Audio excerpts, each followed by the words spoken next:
Confidence is a force we all crave, a secret weapon in the battles of life, relationships, and work.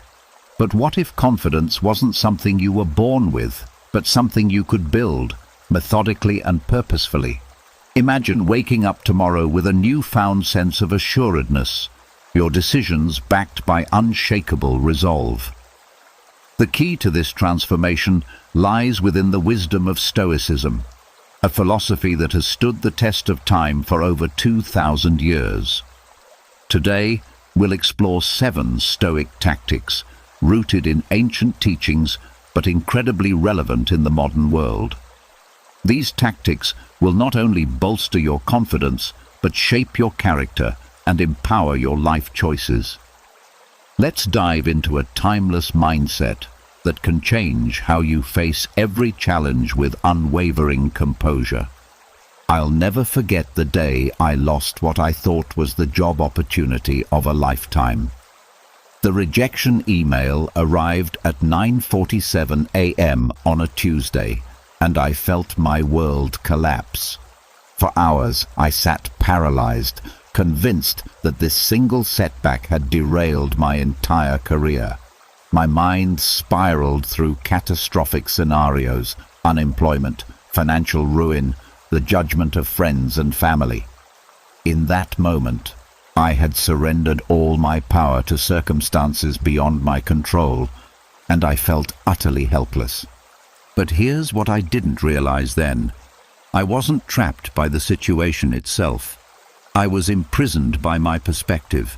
The ancient Roman emperor Marcus Aurelius, who ruled one of the most powerful empires in history while battling plague, war, and political treachery, wrote something profound in his personal journal. You have power over your mind, not outside events. Realize this, and you will find strength. This wasn't just philosophical poetry. This was a practical tool he used daily to maintain his composure while the world burned around him. The Stoics understood something fundamental about human psychology that modern neuroscience has only recently confirmed. Our emotional state is determined not by what happens to us, but by how we interpret what happens to us.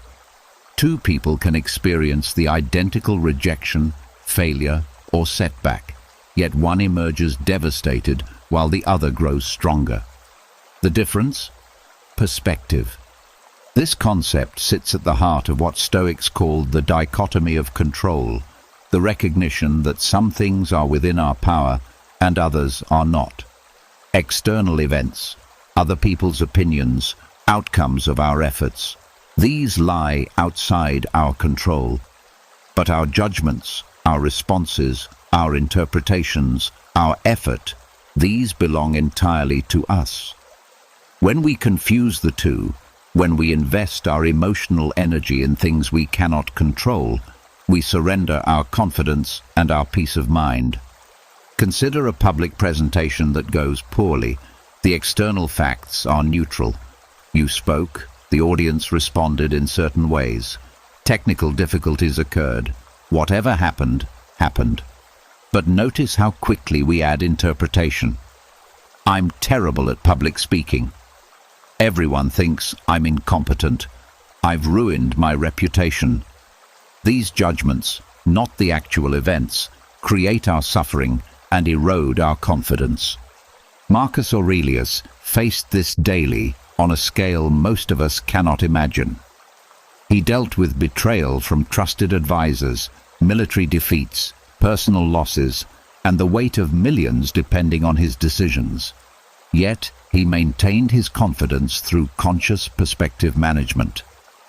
When facing a difficult person, he would remind himself, "Today I shall meet with the busybody, the ungrateful, the overbearing, the deceitful, but none of this disturbs me, for I cannot be harmed by another person's character, only by my own judgments." This practice transforms everything. When someone criticizes you unfairly, the Stoic perspective asks, "Is this within my control?" Their opinion is not. My response is, I can choose to see this as an opportunity to practice patience, to examine whether there's any truth worth extracting, to strengthen my character through adversity. Suddenly, what seemed like an attack becomes a training ground for confidence. The beauty of this approach is its universality. Whether you're navigating a career setback, a relationship conflict, or a personal failure, the principle remains the same. You cannot control what happened, but you control what it means and what you do next. That distinction, that razor-thin line between what's yours and what isn't, becomes the foundation of unshakable confidence. Let me share a practical example. Imagine you're passed over for a promotion you deserved. The immediate emotional response might be anger, disappointment, self-doubt. But pause. Apply the Stoic lens. What's outside your control? The decision itself, your manager's reasoning, office politics, perhaps even unconscious biases. Raging against these wastes your energy and corrodes your confidence. What's within your control? Your continued effort, your skill development, how you communicate your value, whether you stay or seek opportunities elsewhere, and crucially, how you frame this experience. Through the Stoic perspective, that rejection becomes something different, not a judgment on your worth, but information about this particular situation. Not an ending, but a fork in the road. You might think, this organization doesn't align with my growth right now. I have the power to develop my skills, explore other options, or demonstrate my value more effectively. This setback is not about my capabilities. It's about circumstances I cannot control, and therefore cannot let define me. This isn't positive thinking or self-deception. It's radical clarity about what actually matters, your agency, your response, your growth. The Stoics weren't optimists who believed everything would work out. They were realists who believed that no matter what happened, they retained the power to respond with virtue, wisdom, and strength. Seneca, another great Stoic philosopher, put it simply, we suffer more in imagination than in reality. Most of our anxiety comes not from actual problems, but from our catastrophic interpretations of problems. When you learn to separate events from interpretations, you reclaim enormous power. The confidence that emerges from this practice is qualitatively different from shallow positivity. It's grounded in reality, tested by adversity, and unshakable because it doesn't depend on external validation. So here's your practical takeaway, the tool you can use today. The next time you face adversity, large or small, pause before reacting. Take a breath and ask yourself 3 questions. First, what actually happened, stripped of all interpretation? Second, what part of this situation is within my control? Third, how would my wisest, strongest self respond to this? This simple practice, repeated consistently, rewires how you process challenges. Instead of feeling victimized by circumstances, you'll begin to see yourself as the conscious creator of your response. That shift from passive recipient to active agent is where confidence lives, not in the absence of problems, but in the certainty that whatever happens, you possess the power to meet it with wisdom, strength, and grace. The Stoics didn't promise an easy life. They promised something better, the tools to face any life with confidence. And it begins with perspective, the choice to view the world through lenses that empower rather than diminish you. Picture yourself standing backstage minutes before delivering the most important presentation of your career. Your heart races, your palms sweat, and your mind floods with paralyzing what-ifs. What if you forget your lines? What if the technology fails? What if you humiliate yourself in front of hundreds of people? For most of us, these thoughts are the enemy, intrusive fears we desperately try to suppress. But what if I told you that the Stoics intentionally cultivated these exact thoughts as a pathway to unshakable confidence? This sounds counterintuitive, perhaps even destructive. Our culture preaches positive thinking, manifestation, and the power of optimism. Yet, here were some of history's most successful, resilient individuals deliberately imagining worst-case scenarios. Were they pessimists? Quite the opposite. They understood something profound about human psychology. The fear of the unknown is far more paralyzing than the reality of the known.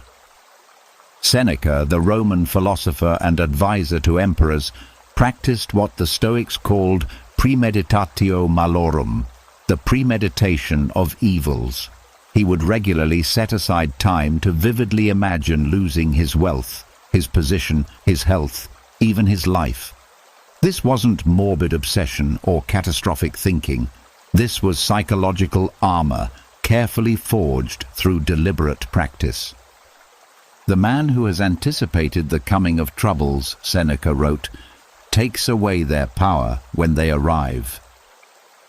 Think about that for a moment. Most of us live in denial of potential difficulties, hoping that by not thinking about them, we'll somehow avoid them. But this approach leaves us brittle, vulnerable, and shocked when inevitably something goes wrong. The Stoic approach creates the opposite, a flexible, resilient mind that can't be broken by circumstances because it has already mentally survived them.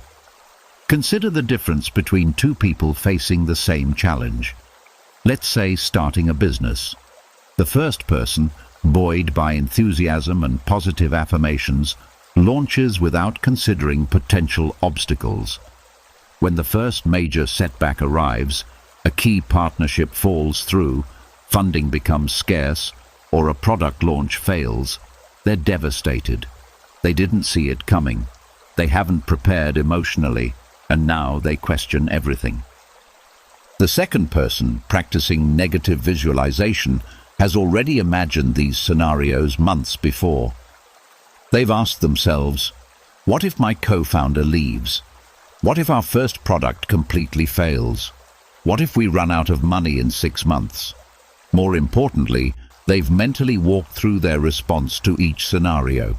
When the actual setback arrives, there's no shocked paralysis. Instead, there's recognition. Ah, this is one of the scenarios I prepared for. I know what to do next. This practice works because it exploits a quirk of human neuroscience. Our brains struggle to distinguish between vividly imagined experiences and actual experiences. When you mentally rehearse facing a difficulty, you're essentially training your emotional system to handle it before it happens. Athletes visualize their performance. Surgeons mentally rehearse complex procedures. Stoics visualize adversity. The principle is identical, but negative visualization serves another crucial purpose. It transforms our relationship with what we have right now. Seneca regularly imagined losing his wealth, his friends, his status. The result? Profound gratitude for what he currently possessed and liberation from anxious attachment to it. When you've genuinely contemplated losing something, not in a paranoid way, but in a clear-eyed, preparatory way, you appreciate it more fully and grip it less desperately. This creates a paradox. By imagining loss, you actually become more capable of enjoying what you have. The person who never considers losing their health takes it for granted and wastes it. The person who regularly imagines illness treats their body with care and gratitude. The person who never imagines relationship difficulties becomes complacent. The person who does treasures and nurtures their connections. Let me share how this works in practice with a modern example. Imagine you're worried about an important medical test result. The typical approach is anxious avoidance, distracting yourself, hoping for the best, living in limbo. The Stoic approach is radically different. You sit down and deliberately imagine the worst-case scenario. The test is positive. You have a serious condition. Then, and this is crucial, you don't stop there. You imagine yourself handling it. You visualize making a treatment plan, adjusting your life accordingly, finding meaning even in adversity, perhaps even discovering strength you didn't know you possessed. What happens? The paralyzing fear often dissolves, not because you're no longer concerned about the outcome, but because you've proven to yourself that even the worst-case scenario is survivable. You've mentally survived it already.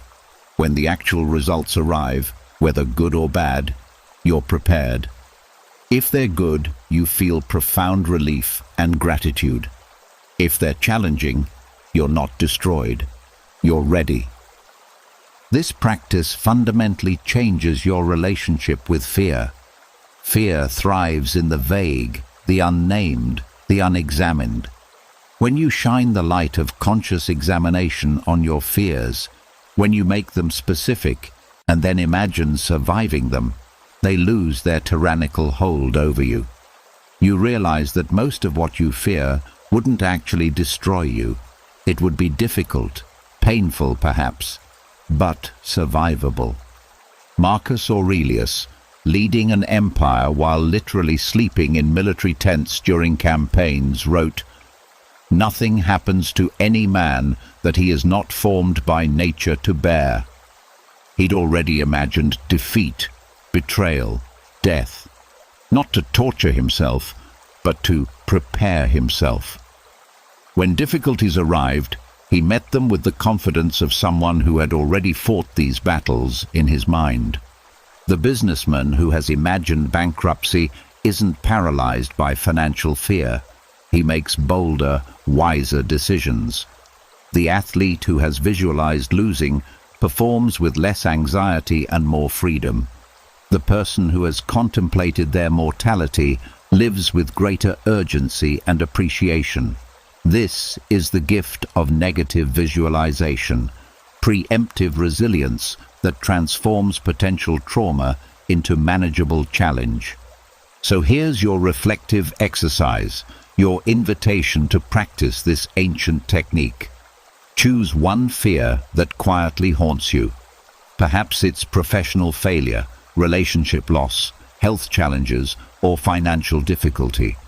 Set aside 15 minutes in a quiet space. Close your eyes and deliberately, vividly imagine this fear coming true. Don't shy away from the details. Feel the discomfort. But then, and this is essential, imagine yourself on the other side of it. How would you cope? What resources would you draw upon? What would you learn? How might you even grow stronger?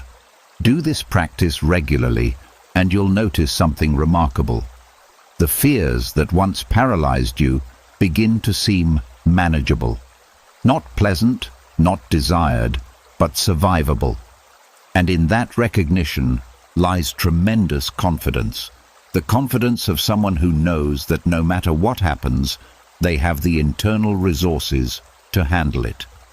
The Stoics didn't practice negative visualization to become pessimists. They practiced it to become free. Free from the tyranny of circumstance, free from the paralysis of fear, free to act with confidence regardless of outcomes. That freedom, that confidence is available to you right now. It simply requires the courage to look your fears in the eye and discover that you're stronger than you think. At 5:30 a.m. on a freezing January morning, I stood outside my shower, staring at the dial. Every fiber of my being screamed to turn it toward the comforting red zone. Instead, I twisted it all the way to cold and stepped in. The shock was immediate, overwhelming, almost violent. My body seized, my breath caught, and for 30 seconds I endured what felt like ice needles piercing my skin. When I finally stepped out, gasping and alive, something had shifted, not just in my body, but in my mind. I had voluntarily chosen discomfort, endured it, and emerged stronger. This is the essence of a Stoic practice that has been building confidence for over 2,000 years. The modern world is engineered for comfort. We have climate control, ergonomic furniture, food delivery apps, and entertainment on demand. Every inconvenience has been smoothed away, every discomfort eliminated. This sounds like progress, and in many ways it is. But there's a hidden cost. We've become soft, not just physically, but psychologically. When we encounter inevitable discomfort, a difficult conversation, a challenging project, an unexpected setback, we lack the mental toughness to handle it. We've had no practice. The Stoics recognized this danger millennia ago. Epictetus, who spent much of his life as a slave and lived with a permanent disability after his leg was broken by a cruel master, understood that strength comes not from avoiding adversity, but from embracing it. Difficulties are things that show a person what they are, he taught. But he went further, advocating that we shouldn't merely accept difficulty when it arrives, we should actively seek it out. This practice, which we might call voluntary discomfort, is perhaps the most immediately practical of all Stoic techniques. It's simple. Regularly expose yourself to controlled, manageable discomfort to build resilience, confidence, and self-control. The cold shower is one example, but the possibilities are endless. Fasting for a day, sleeping on the floor, walking instead of driving, saying no to small pleasures, enduring physical exercise, sitting in silence without entertainment. The purpose isn't punishment or asceticism for its own sake. The purpose is inoculation. When you voluntarily endure discomfort in small, controlled doses, you train your mind to recognize that discomfort isn't catastrophic. You prove to yourself repeatedly that you can tolerate more than you think. This accumulates into a deep reservoir of confidence that no affirmation or positive thinking can provide. Seneca practiced this regularly, despite being one of the wealthiest men in Rome. He would periodically live as though he were poor, wearing simple clothes, eating basic food, sleeping on a hard bed. Set aside a certain number of days, he advised, during which you shall be content with the scantiest and cheapest fare, with coarse and rough dress, saying to yourself the while, "Is this the condition that I feared?" Notice the brilliance of that last question. By voluntarily experiencing what we fear, poverty, discomfort, deprivation, we rob it of its power over us. Think about how this applies to modern anxiety. Someone who fears losing their wealth lives in constant terror, enslaved by their possessions. But someone who regularly practices living simply, who knows from experience that they can be happy with less, cannot be controlled by this fear. They've already lived it voluntarily, discovered it wasn't as terrible as imagined, and thereby freed themselves. This principle extends far beyond material comfort. Consider social discomfort. Many people live in fear of embarrassment, rejection, or judgment. But what if you deliberately practiced small acts of social courage? Starting conversations with strangers, speaking up in meetings, sharing creative work publicly, asking for what you want. Each act of voluntary social discomfort is a repetition in the gym of confidence. Initially awkward and uncomfortable, but with practice, you develop psychological muscle that makes real challenges feel manageable. The neuroscience supports this ancient wisdom. Our brains are prediction machines that learn from experience. When we repeatedly expose ourselves to discomfort and survive it, even thrive through it, we literally rewire our threat response systems. What once triggered panic eventually becomes merely uncomfortable, and what once felt impossible eventually becomes routine. Marcus Aurelius, despite being emperor with unlimited luxury at his disposal, chose to sleep in military tents during campaigns and endure the hardships of his soldiers. This wasn't just solidarity, it was training. He was ensuring that comfort never became a requirement for his peace of mind. He could function, lead, and maintain his composure regardless of external conditions. That's the ultimate freedom. Not needing comfort to be confident and capable. There's also something profound that happens psychologically when you choose discomfort. It transforms your relationship with agency and control. Most discomfort in life feels inflicted upon us. Traffic, difficult co-workers, unexpected bills, illness. We feel victimized by circumstances, but when you voluntarily choose discomfort, you reclaim your sense of control. You're no longer at the mercy of circumstances. You're the architect of your experience, deliberately forging yourself into something stronger. I've seen this transformation firsthand in countless ways. The person who starts doing daily cold exposure reports feeling more capable of handling difficult conversations at work. The person who practices intermittent fasting finds they have more discipline in other areas of life. The person who commits to challenging physical exercise discovers mental toughness that carries over into creative projects. The specific discomfort almost doesn't matter. What matters is the practice of choosing it, enduring it, and emerging unchanged in your core, but strengthened in your capacity. This is radically different from the suffering that breaks people. Voluntary discomfort is bounded, controlled, and chosen. You're not suggesting anyone seek trauma or abuse. You're suggesting strategic exposure to manageable challenge. It's the difference between randomly getting thrown in the deep end of a pool and gradually learning to swim in progressively deeper water. The practice builds on itself. Your first cold shower might last 30 seconds and feel impossibly hard.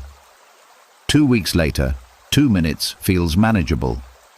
A month later, you might even look forward to it, not because it's comfortable, but because you've come to associate it with strength and aliveness. This progressive overload, the same principle used in physical training, applies to psychological resilience. Here's what makes this practice so powerful for confidence. It provides objective evidence of your capabilities. You're not telling yourself you're strong or capable. You're proving it through action. Every time you choose discomfort and persist through it, you're making a deposit in your confidence account. These deposits compound. The person who has repeatedly chosen difficulty knows in their bones that they can handle challenges. It's not theory or hope. It's demonstrated reality. So here's your invitation to practice. Identify one small, manageable discomfort you can introduce into your daily life. Perhaps it's that cold shower, or a weekly fast, or daily exercise, or 30 minutes without your phone, or speaking up once per day when you'd normally stay quiet. The specific practice matters less than the consistency and intentionality. Start small enough that you'll actually do it, but challenging enough that it requires genuine effort. As you practice, pay attention to what happens. Notice not just your growing tolerance for that specific discomfort, but how your general confidence increases. Notice how challenges that once felt overwhelming start to feel manageable. Notice how your self-trust deepens as you repeatedly prove to yourself that you can do hard things. The Stoics weren't superhuman. They simply understood that strength isn't found in comfort. It's forged in the deliberate choice to endure difficulty. Every cold shower, every challenging workout, every voluntary sacrifice is a rehearsal for life's inevitable hardships. When real adversity arrives, and it will, you won't be the person who collapses at the first sign of discomfort. You'll be the person who thinks, "I've trained for this, I can handle this, I've done harder things by choice." That quiet certainty, that deep knowing of your own resilience, is confidence in its truest form. 3 years ago, I launched a project I'd poured my heart into for months. I was convinced it would succeed spectacularly. Instead, it failed spectacularly. Not just a little short of expectations, it completely collapsed. The product nobody wanted, the audience that never showed up, the vision that turned out to be just a mirage. In those brutal weeks after the failure, I faced a choice that would determine not just my next project, but my entire relationship with confidence for years to come. I could hide from the failure, make excuses, blame external circumstances, or I could do something far more difficult and ultimately transformative. I could own it completely. We live in a culture that treats failure as shameful, something to be hidden, minimized, or explained away. From childhood, we're taught that failure is the opposite of success, a verdict on our worth and abilities. Social media amplifies this, showing us carefully curated highlight reels while hiding the countless failures behind every success. The result? Most of us develop an almost pathological fear of failure that paradoxically guarantees we'll either avoid ambitious pursuits or be devastated when inevitable setbacks occur. The Stoics had a radically different relationship with failure. They didn't celebrate it in the hollow corporate way of failing fast and learning experiences. They went deeper, recognizing that failure is not just inevitable but essential, and that our response to failure is one of the most powerful determinants of our character and future success. Marcus Aurelius, reflecting on his own mistakes and shortcomings, wrote, "The impediment to action advances action. What stands in the way becomes the way." This wasn't mere wordplay.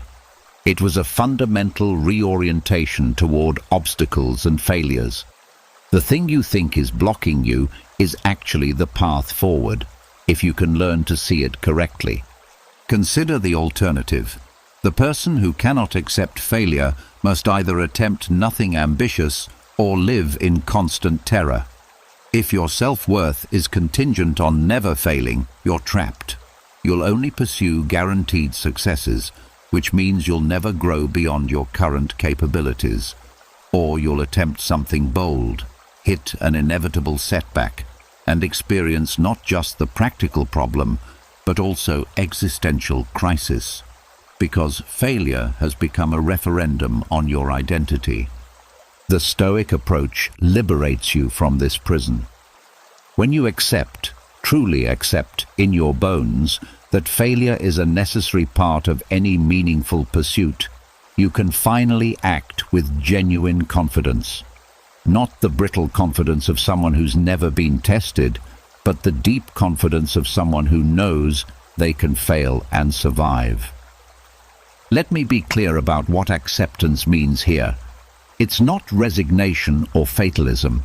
It's not saying, "I'll probably fail, so why try?"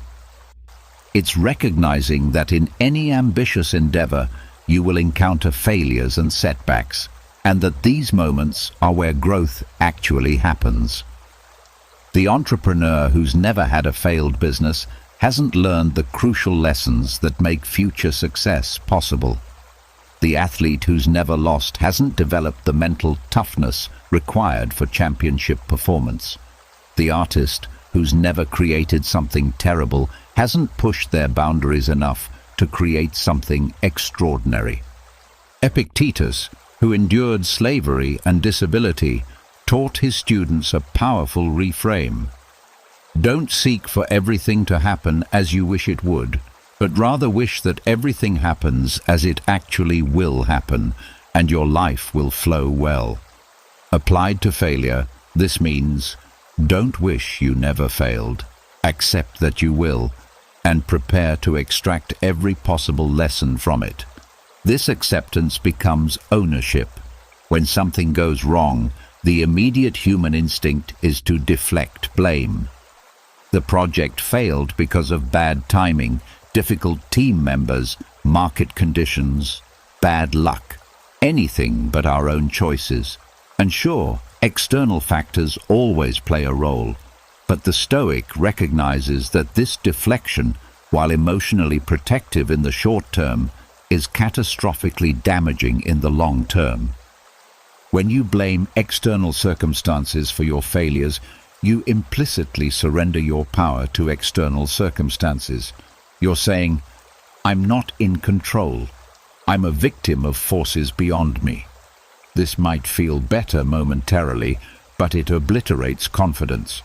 How can you be confident in your ability to succeed when you believe success is determined by factors outside your control? The alternative is radical ownership. When my project failed, I could have blamed the market, the timing, my collaborators. Instead, I asked, what did I control? What decisions did I make? Where did I misjudge? What could I have done differently? This inquiry was painful, genuinely painful, because it meant acknowledging my own errors, overconfidence, and blind spots. But it was also empowering, because it meant every failure contained lessons that would make me more capable next time. Seneca wrote extensively about his own mistakes and poor judgments, not as confessions, but as learning opportunities. He understood that owning your failures is actually the ultimate display of strength. It takes far more courage to say, I failed and here's what I did wrong, than to hide behind excuses. And paradoxically, this vulnerability, this honest acknowledgement of failure, builds more genuine confidence than any amount of bravado or self-deception. Here's what happens when you practice radical ownership of your failures. You stop fearing them. When failure isn't a threat to your identity, but simply feedback about your current approach, you can experiment more freely. You can take intelligent risks. You can push your boundaries. And crucially, when you do fail, you bounce back faster because you're not wasting energy on denial or blame. You're immediately extracting lessons and adjusting course. Think about the most confident people you know, not the arrogant ones who've never been challenged, but those with deep, quiet confidence. Almost universally, they're people who've failed significantly and learned to own those failures without shame. They're not haunted by past mistakes because they've integrated them. The failure isn't something that happened to them. It's something they experienced, learned from, and transcended. This creates a transformative cycle. When you own a failure completely, you extract maximum learning. When you extract maximum learning, you increase your capabilities.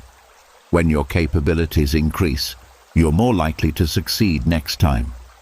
And even if you fail again, you've proven to yourself that failure isn't fatal. It's information. Compare this to the person who cannot own their failures. They blame circumstances, get bitter, or avoid trying again. They extract minimal learning because they're too busy defending their ego. Their capabilities stagnate.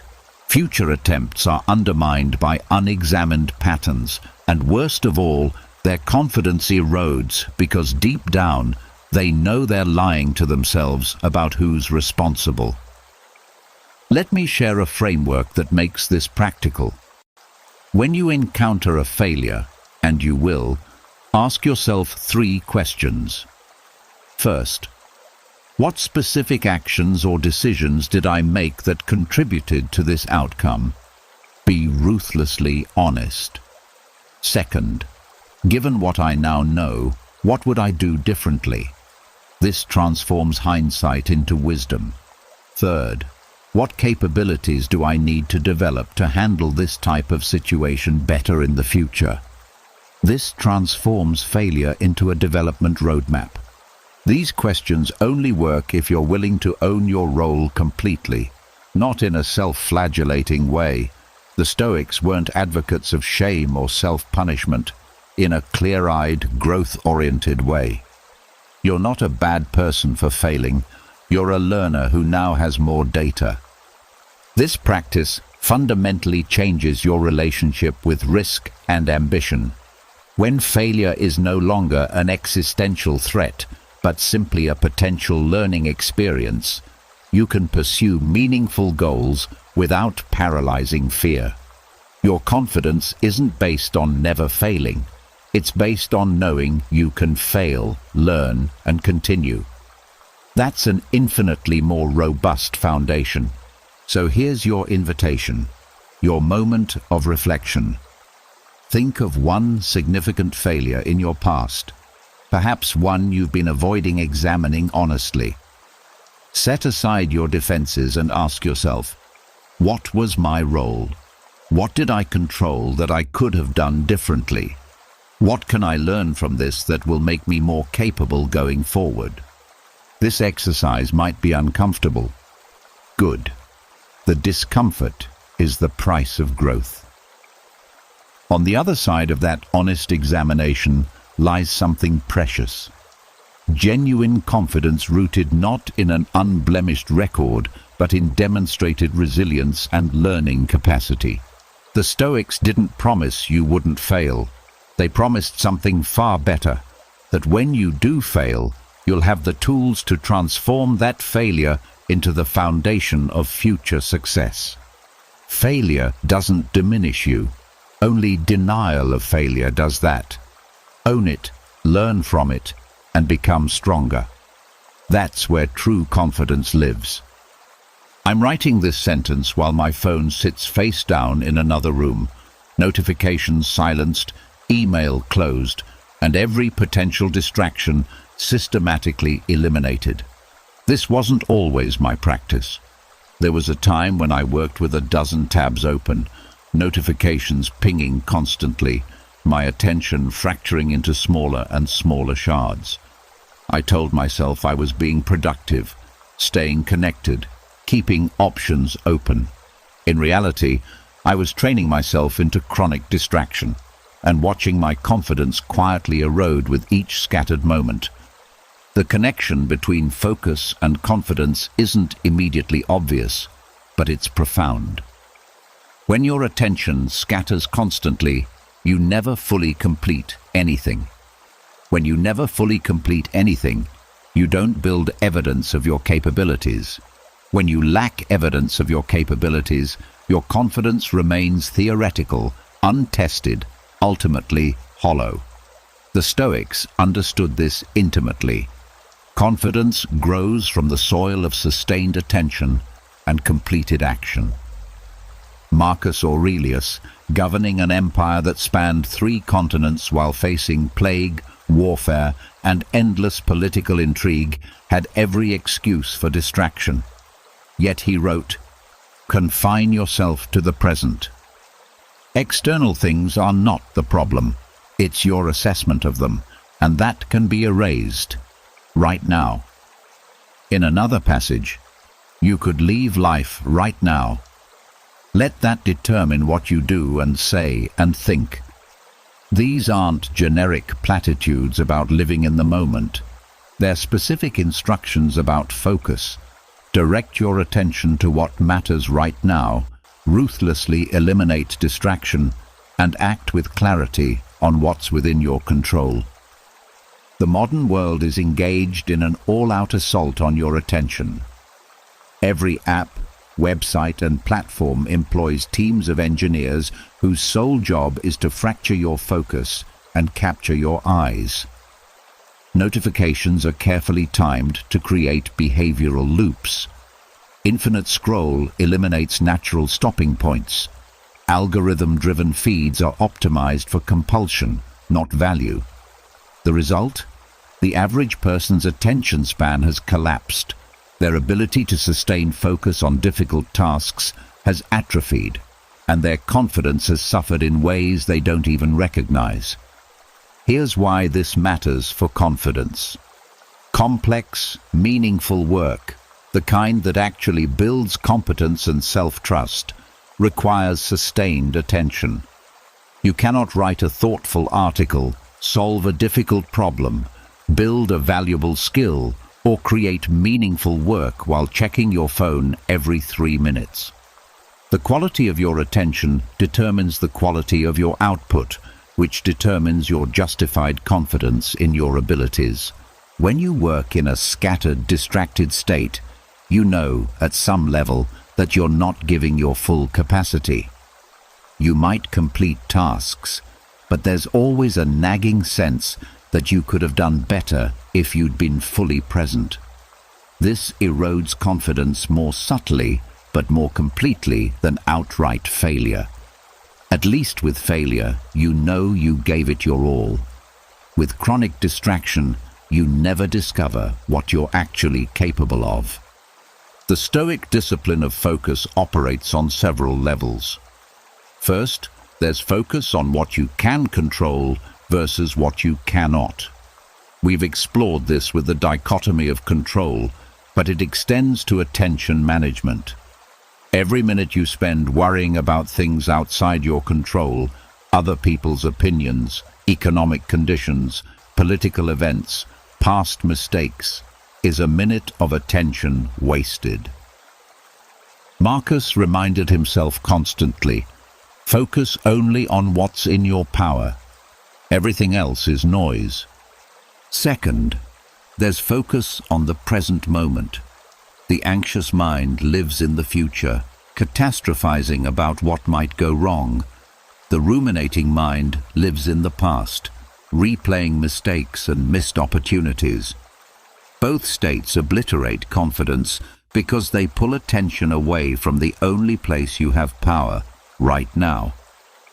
Epictetus taught, make the best use of what is in your power and take the rest as it happens. This isn't fatalism, it's radical focus on present action rather than past regret or future anxiety. Third, and perhaps most practically, there's focus on single tasking. The modern myth of multitasking has been thoroughly debunked by neuroscience, but we still pretend we can divide attention without cost. We can't. Every time you switch tasks, there's a cognitive cost, a attention residue that lingers from the previous task, degrading performance on the new one. Marcus Aurelius, despite having literally infinite demands on his attention, practiced militant single-tasking. Stop whatever you're doing for a moment and ask yourself, am I afraid of death because I won't be able to do this anymore? Let me illustrate the transformative power of focused attention with a modern scenario. Imagine two people working on the same challenging project. The first person works in 2-hour blocks of completely focused attention. Phone off, email closed, single task, full presence. The second person works in scattered 30-minute chunks, constantly interrupted by notifications, switching between tasks, never fully present. At the end of a week, who has made more progress? More importantly, who feels more confident in their abilities? The first person has engaged deeply, solved complex problems, built skills, and has concrete evidence of what they can accomplish with full attention. Their confidence grows from demonstrated capability. The second person might have logged the same hours, but they've built nothing substantial. No deep learning, no complex problem solving, no evidence of capacity.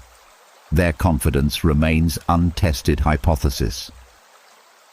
This dynamic explains something puzzling about modern life. Despite unprecedented access to information, tools, and opportunities, many people feel less confident than previous generations. Part of the answer lies in chronic distraction.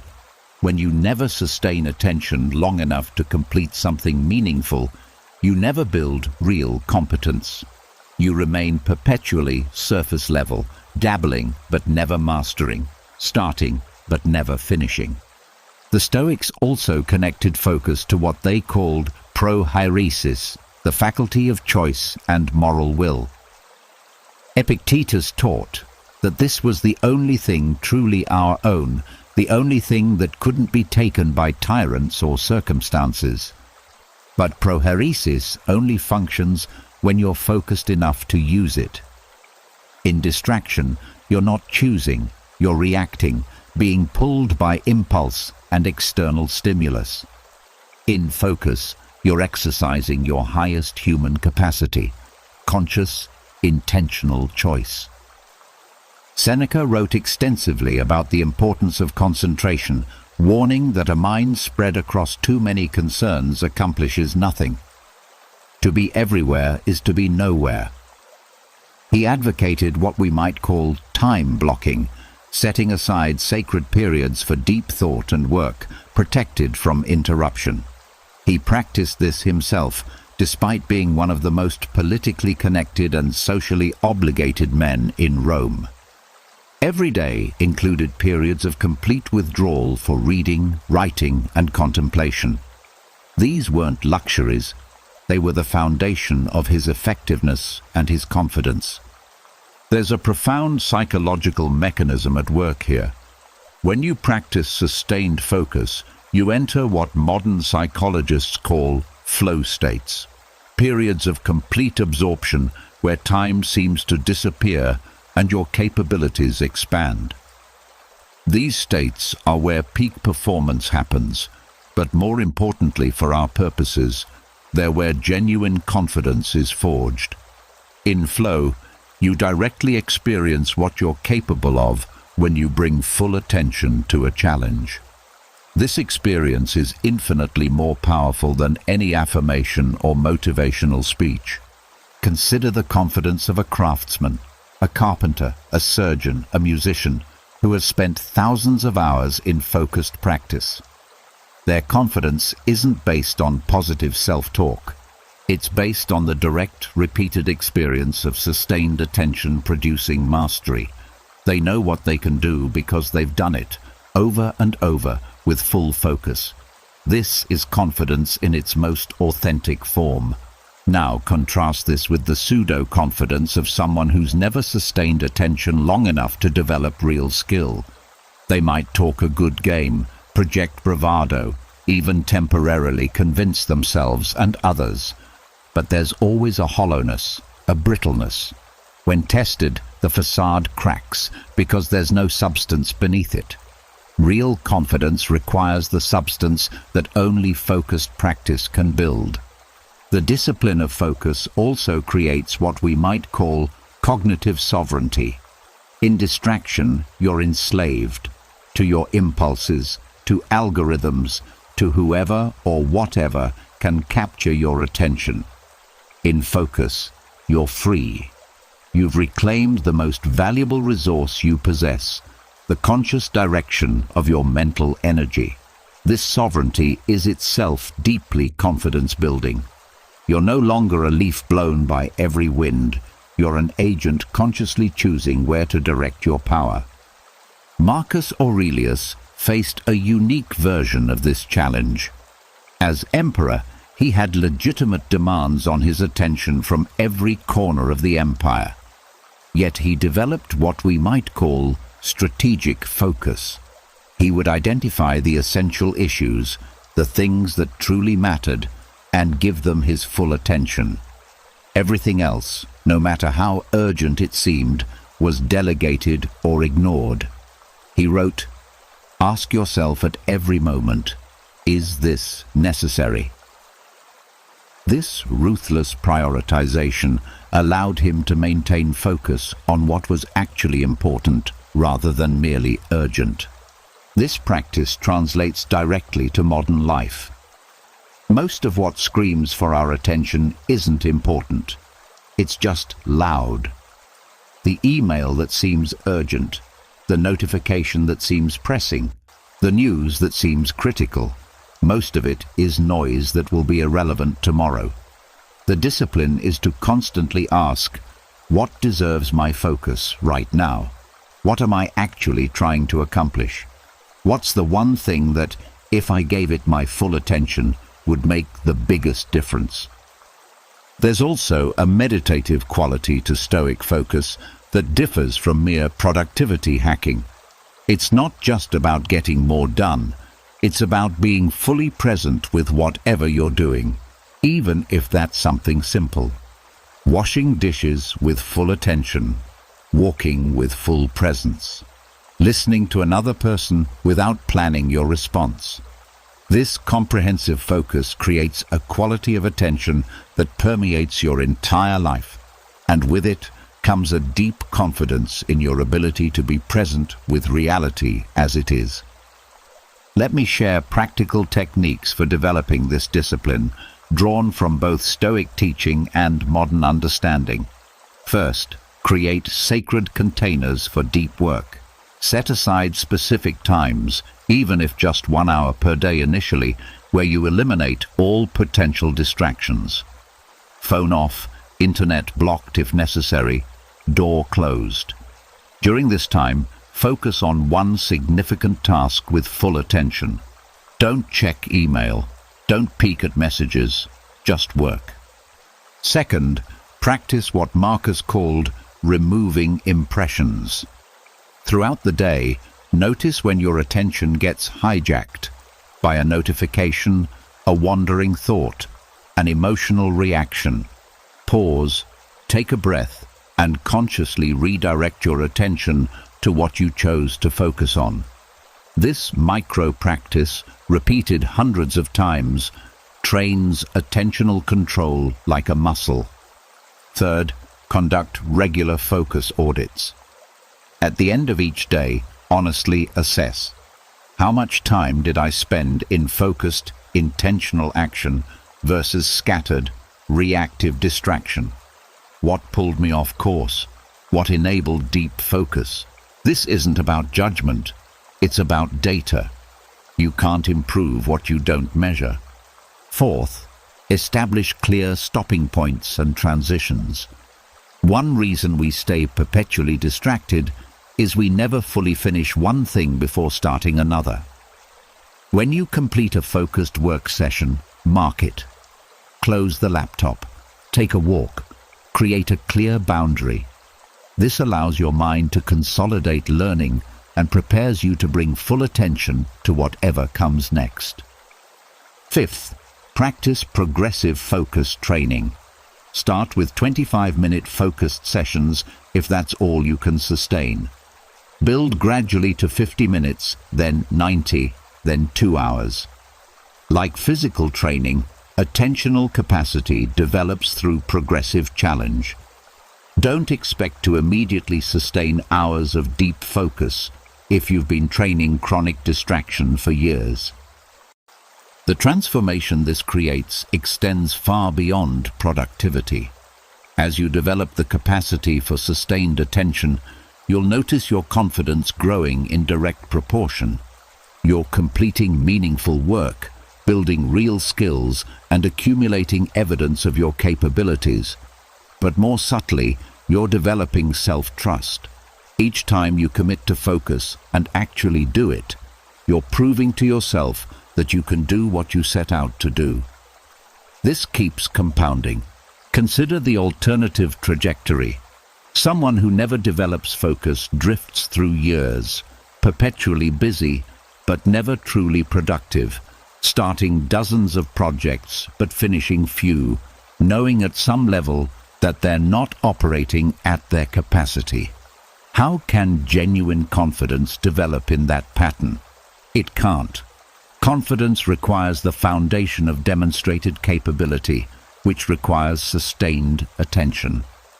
There's a beautiful moment in Marcus Aurelius's Meditations where he writes, "Concentrate every minute like a Roman, like a man, on doing what's in front of you with precise and genuine seriousness, tenderly, willingly, with justice." Notice the specificity. not just doing what's in front of you, but doing it with full presence and commitment. This is the essence of Stoic focus, bringing complete attention to each moment, each task, each choice. This practice culminates in what we might call flow of life, not just flow states during work, but a general sense of moving through the world with clarity, purpose, and presence. When you've trained your attention, you're no longer buffeted by every distraction. You can sit with difficulty without needing to escape into distraction. You can sustain effort toward meaningful goals. You can be fully present with other people.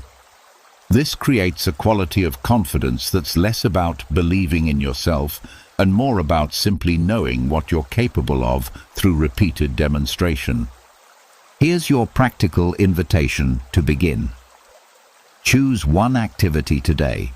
It could be work, conversation, exercise, even washing dishes, and commit to giving it 100% of your attention for its duration. Notice when your mind wanders. Gently bring it back. Don't judge yourself for the wandering. That's normal. Just practice the return. That simple exercise, repeated consistently, will begin rebuilding your capacity for focus. Then extend this practice.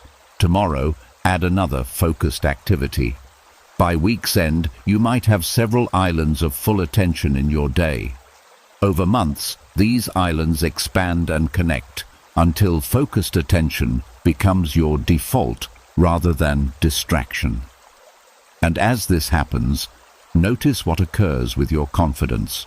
Not the loud, boastful confidence of someone trying to convince themselves, but the quiet, solid confidence of someone who knows they can direct their attention, complete meaningful work, and show up fully for whatever life presents.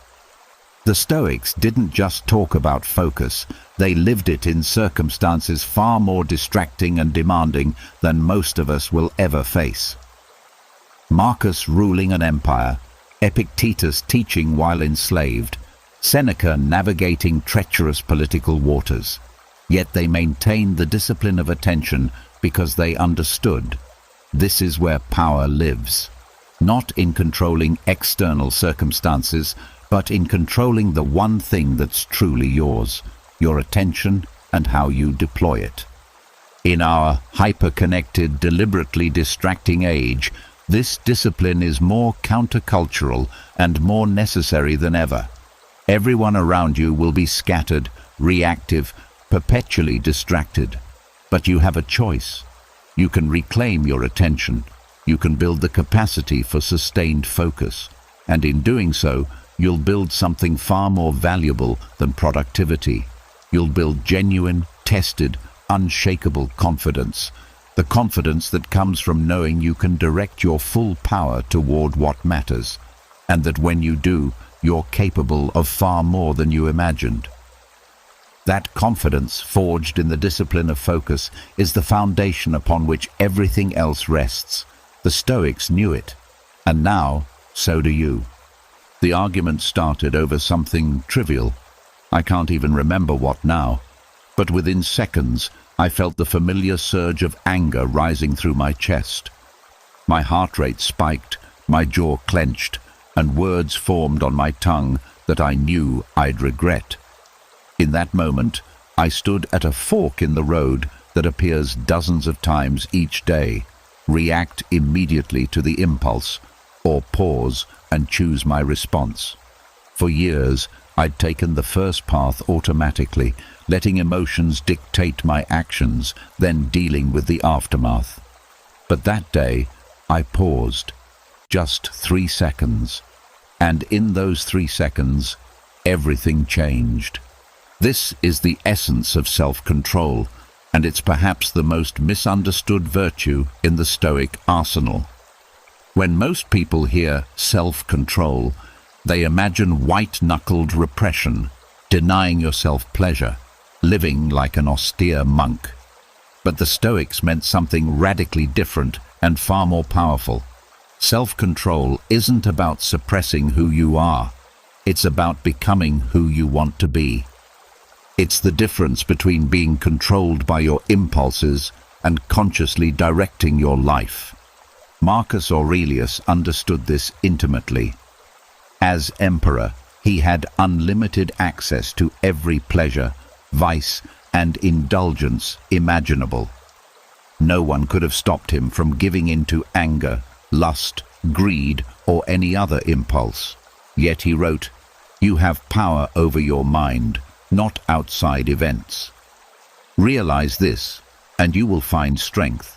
The power he's describing is self-control, the ability to stand between stimulus and response and consciously choose. This is where genuine confidence is forged. Think about it. When you're controlled by your impulses, emotional reactions, cravings, immediate gratification, you're essentially a puppet. External circumstances pull your strings and you dance. Someone criticizes you, you react defensively. You feel an urge, you indulge it immediately. A difficulty arises, you avoid it. In this state, how can you be confident? You're not even in control of yourself. Now imagine the opposite. Imagine being able to pause before reacting emotionally, to feel a craving but choose whether to indulge it, to face difficulty without immediately seeking escape. This isn't superhuman, it's simply self-control. And the confidence that comes from this is profound because it's based on demonstrated self-mastery. You know you can trust yourself because you've proven repeatedly that you're in the driver's seat. Epictetus, who lived much of his life enslaved and therefore had almost no control over external circumstances, became obsessed with the one thing he could control: his responses, his judgments, his will. He taught, "No one can hurt you without your consent. No one can degrade you unless you allow it." This sounds empowering, but it comes with a sobering responsibility. If no one else controls your responses, then you must. That requires self-control. Let's be specific about what this looks like in practice. Self-control operates across several domains, each contributing to confidence in different ways. First, there's emotional self-control, the ability to feel emotions without being controlled by them. The Stoics didn't advocate for becoming emotionless robots. They acknowledged that emotions arise automatically. What matters is what you do next. When anger arises, the person without self-control lashes out immediately, says things they regret, damages relationships, then feels worse about themselves. Their confidence erodes because they can't trust themselves not to self-sabotage.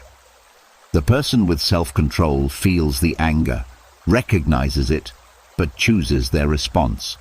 Maybe they take a breath and respond calmly. Maybe they say, "I need a moment before I respond to this." Maybe they use the anger as information about their values without letting it drive their behavior. Each time they do this successfully, their self-trust and confidence grows. Second, there's control over immediate gratification. We live in a culture engineered to exploit impulsivity. Every app, advertisement, and product is designed to trigger immediate desire and offer instant satisfaction. The result? Most people have atrophied impulse control. They feel the urge to check their phone, so they do. They want the dessert, so they eat it. They crave entertainment, so they binge watch. Each surrender to impulse is a tiny erosion of self-control and consequently confidence. Seneca warned about this. If you do not make time for your wellness, you will be forced to make time for your illness. He was speaking broadly, but the principle applies to self-control. Every time you give in to an impulse without conscious choice, you're training weakness. Every time you pause, consider, and then choose, even if you choose to indulge, you're training strength. Here's a practical example.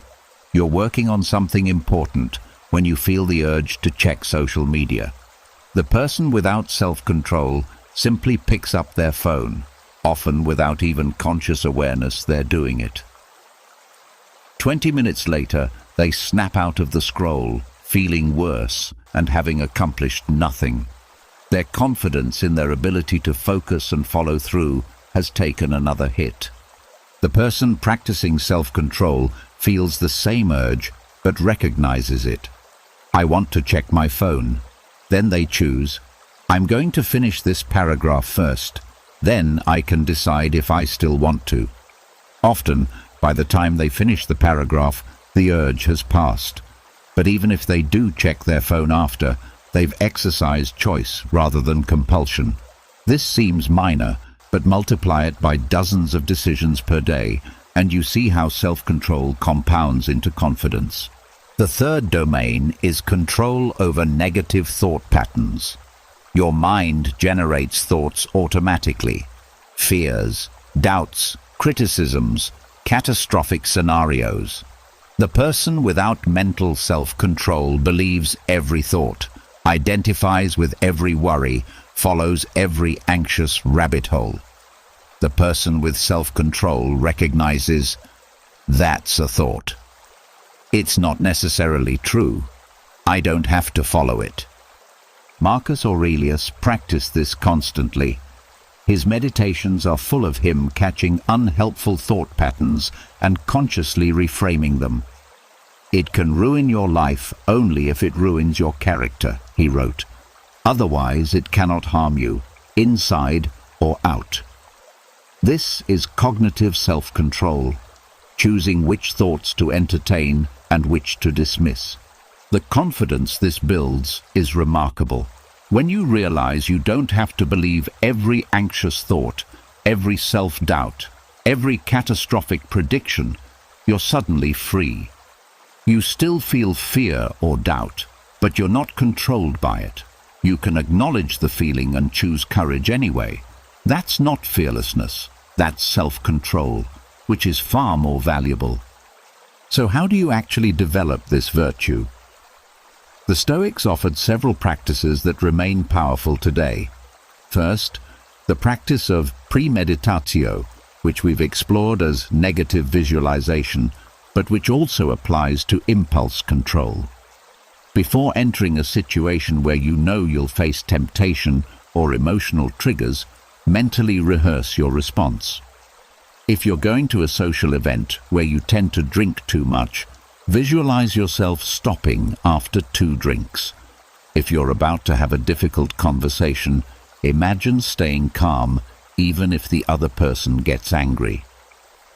Second, the practice of morning and evening review. Each morning, set intentions. Today, I will pause before responding to criticism. Each evening, review. When did I exercise self-control well? When did I fail? What can I learn? Marcus Aurelius did this daily. It's not about achieving perfection, it's about conscious practice and learning. Third, start with small domains where you can practice successfully.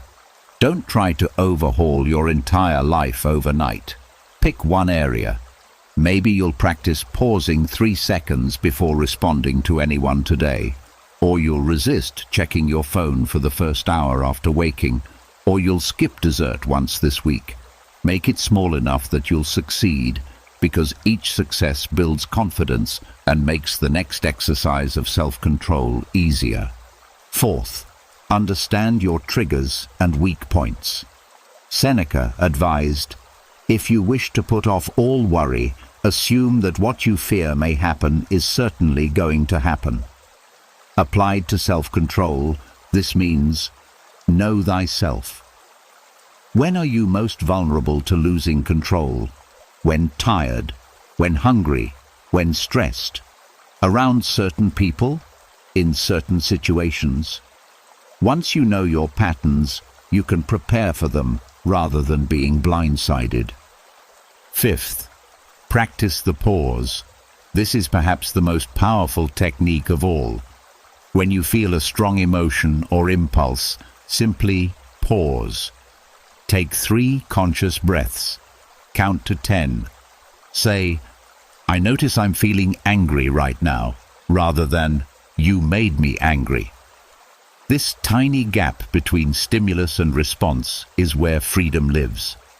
Viktor Frankl, who survived Nazi concentration camps, wrote, "Between stimulus and response, there is a space. In that space is our power to choose our response. In our response lies our growth and our freedom." The Stoics would completely agree. That space, that pause, that moment of choice, that's self-control. And exercising it repeatedly builds a kind of confidence that can't be faked or borrowed. It's the confidence of someone who knows they're in control of themselves. There's also a profound connection between self-control and the other Stoic virtues. You can't be courageous without self-control over fear. You can't be just without self-control over selfish impulses. You can't be wise without self-control over reactive emotions. Self-control is the foundation upon which all other virtues rest. And here's the beautiful paradox. The more self-control you develop, the less effort it requires. Initially, every exercise of self-control feels like a battle. The urge to react, to indulge, to follow the impulse is strong, and resisting it takes genuine effort. But with practice, it becomes easier. The neural pathways of self-control strengthen. The pathways of impulsivity weaken. Eventually, self-control starts to feel natural, even effortless. But you have to put in the work first. Let me be honest about the challenges. Developing self-control means you'll fail regularly, especially at first. You'll commit to not checking your phone during dinner, then find yourself scrolling without thinking. You'll promise yourself you'll respond calmly to criticism, then find yourself getting defensive. This is normal. The key is not to let failure discourage you. Each attempt, successful or not, is practice. Each time you notice you've lost control, that noticing itself is progress, because you can't regain control until you're aware you've lost it. The ultimate goal isn't perfection, it's progress. It's becoming more aware of your impulses and emotions, and more capable of choosing your response to them. It's the confidence of knowing that even when you feel angry, scared, tempted, or overwhelmed, you still have choice. You're not a passenger in your own life, you're the pilot. Here's your practical starting point. Today, pick one area where you tend to act impulsively. Maybe it's emotional reactions, phone usage, food, spending, or something else. Set a simple intention to pause before acting in that domain just once today. Feel the urge, recognize it, take 3 breaths, then choose. Do this tomorrow and the next day. Within a week, you'll notice something shifting, not just in that domain, but in your general sense of self-trust and confidence. The Stoics taught that self-control is the gateway to freedom. When you're controlled by impulses, you're enslaved. When you can choose your responses, you're free. And with that freedom comes a confidence that no external circumstance can shake, because it's rooted in the one thing you truly control, yourself. I used to check my social media notifications compulsively, sometimes dozens of times per day. Each like sent a small rush of pleasure. Each comment required immediate reading and response. And when a post didn't perform well, when the validation I was seeking didn't arrive, I'd feel a creeping anxiety, a sense that something was wrong with me. I was, though I didn't realize it then, completely dependent on external validation for my sense of worth and confidence. I had outsourced my self-esteem to strangers on the internet, and they weren't even aware of the power I'd given them. This is one of the most common and corrosive patterns in modern life, and it's precisely what the Stoics warned against 2,000 years ago. Epictetus, speaking to his students about the path to freedom and confidence, said something that feels almost painfully relevant today. If you wish to live a life free of fear, don't concern yourself with things that are not up to you.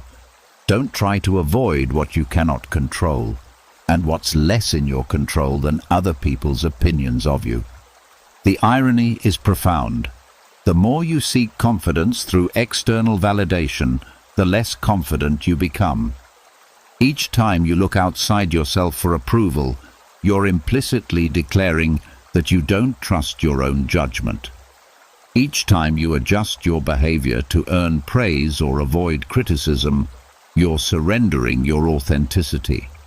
And each time someone's opinion affects your mood or self-perception, you're proving that your confidence isn't really yours. It's borrowed, contingent, and therefore fragile. Marcus Aurelius, who held the most publicly scrutinized position imaginable, understood this deeply. As emperor, everyone had opinions about his decisions, his character, his actions.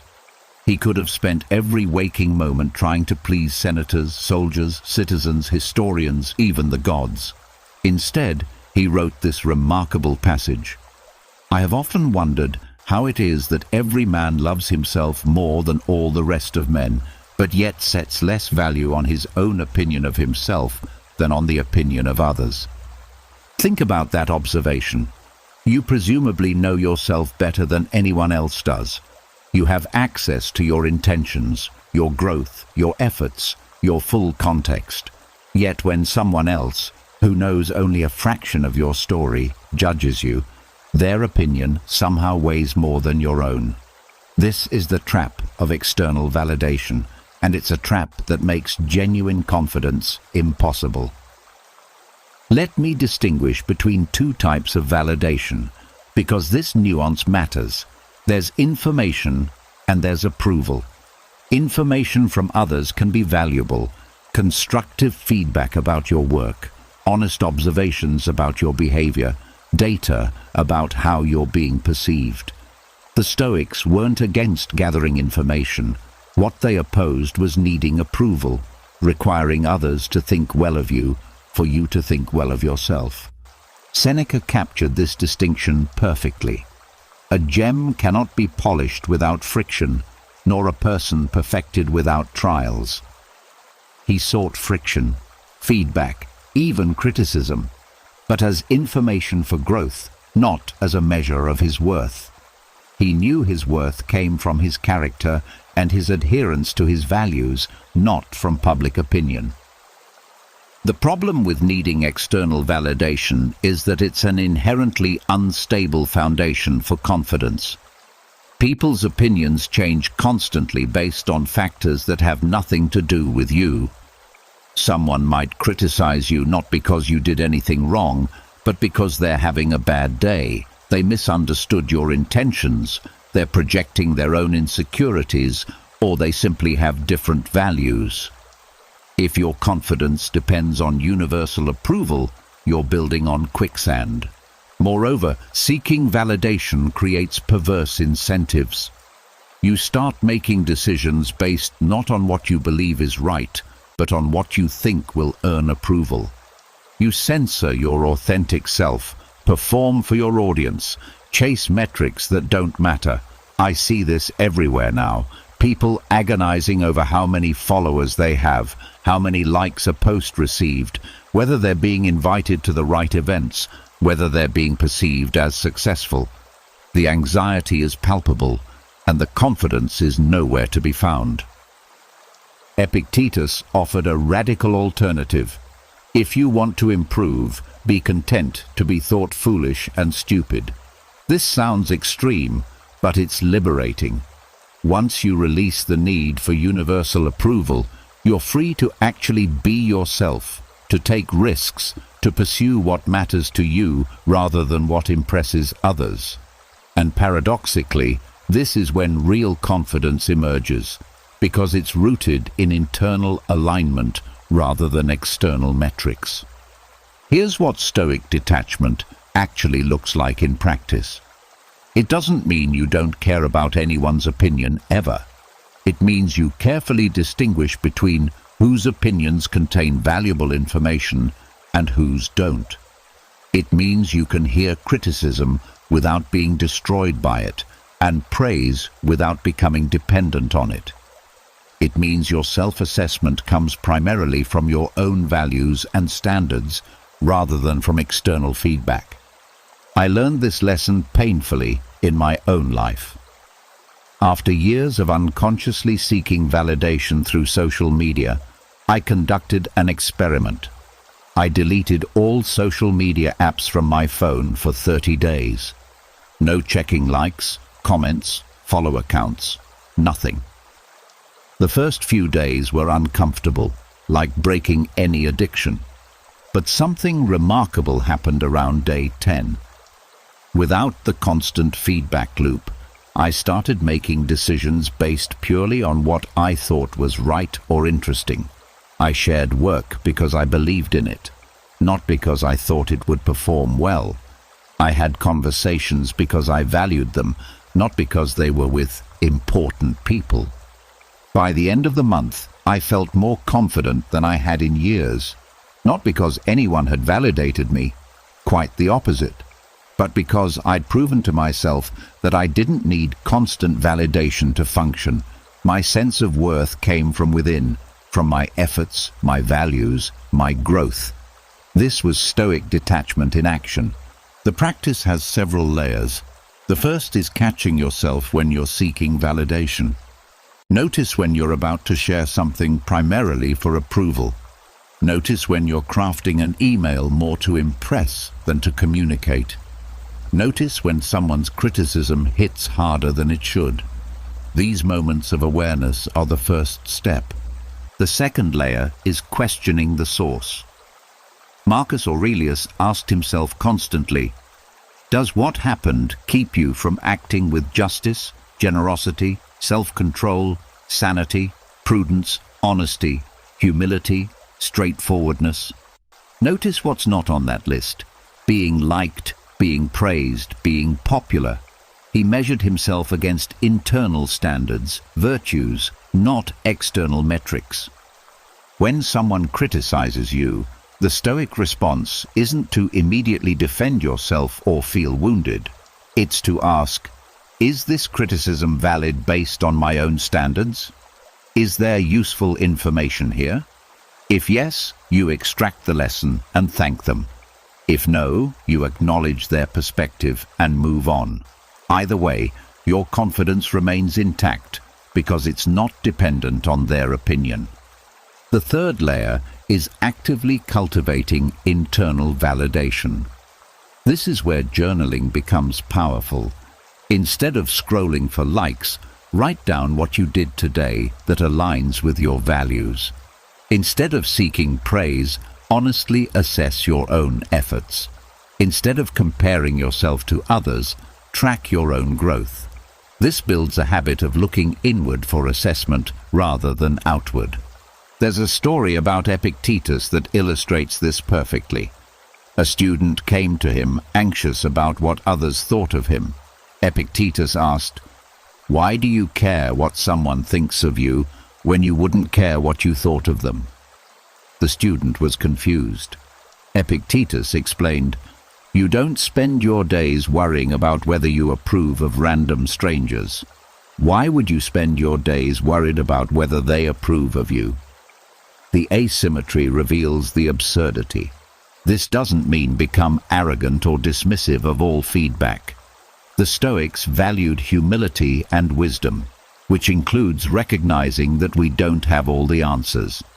But there's a crucial difference between being open to learning from others and needing their approval for your self-worth.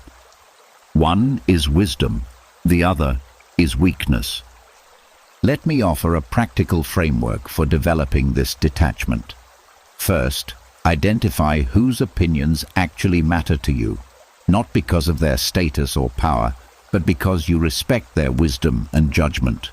Maybe it's a mentor, a close friend, a family member. These are people whose feedback you'll genuinely consider. Everyone else? Their opinions are just noise, neither inherently good nor bad, just not particularly relevant to your growth. Second, develop clear internal standards. What are your values? What does success mean to you, independent of social metrics? What would you be proud of, even if no one ever knew about it? These become your measuring stick instead of likes, followers, or public praise. Write them down, review them regularly, measure yourself against them. Third, practice small acts of nonconformity. This isn't about being contrarian for its own sake. It's about regularly doing things that you believe are right, even when you know others might not approve. Maybe it's expressing an unpopular opinion thoughtfully. Maybe it's pursuing a project that doesn't fit current trends. Maybe it's simply not performing for the crowd in small daily interactions. Each time you choose authenticity over approval, you're building detachment muscles. Fourth, reframe criticism and praise as equivalent. They're both just information. When someone praises you, notice it, appreciate it, but don't let it inflate your ego or become something you need. When someone criticizes you, notice it, evaluate it objectively, extract any useful information, but don't let it crush you. The Stoic stands in the middle, receiving both with equanimity. Seneca practiced this by periodically imagining losing everything that could earn him approval: his wealth, his position, his reputation. By mentally rehearsing being stripped of all external validation, he ensured his confidence didn't depend on maintaining it. You can do a gentler version. Imagine if tomorrow no one liked your social media posts, or you got harsh criticism at work, or you weren't invited to something you expected. If that would devastate you, your confidence is too externally dependent. Here's the beautiful freedom that comes from this practice. Once you stop needing external validation, you can actually engage with others more authentically. You're not performing, not managing impressions, not carefully calibrating everything for approval. You can say what you actually think, pursue what you actually value, be who you actually are. And counterintuitively, this authenticity often earns more genuine respect than performative approval seeking ever could. The confidence that emerges from detachment is qualitatively different from validation-dependent confidence. It's quiet, steady, unshakable. It doesn't require constant maintenance through likes and praise. It doesn't collapse when criticized. It's rooted in something stable, your own assessment of whether you're living according to your values. Here's your challenge, the practical application. For one full day, engage in complete detachment from external validation. Don't check social media metrics. Don't fish for compliments. Don't adjust your behavior to impress anyone. Simply act according to your own values and standards, completely indifferent to whether anyone approves. At the end of the day, journal about the experience. How did it feel? What did you notice? What changed? Most people discover that nothing catastrophic happens when they stop seeking validation. The world keeps turning. Relationships continue. Work gets done. But something internal shifts. A sense of freedom, of authenticity, of confidence that doesn't depend on the fickle winds of public opinion. The Stoics promised that this path leads to genuine freedom, what they called apatheia. Not in the sense of not caring about anything, but in the sense of not being emotionally controlled by things outside your power. And what's more outside your power than other people's opinions? Release the need for external validation, and you'll discover something remarkable. The confidence you are seeking outside yourself has been waiting inside all along. I avoided thinking about death for most of my life. Like many people, I treated mortality as an abstract concept, something that happened to other people in the distant future, not something relevant to how I live today. Then one afternoon, I received news that a friend, someone my age and seemingly healthy, had died suddenly. The shock was profound, but what followed was even more striking.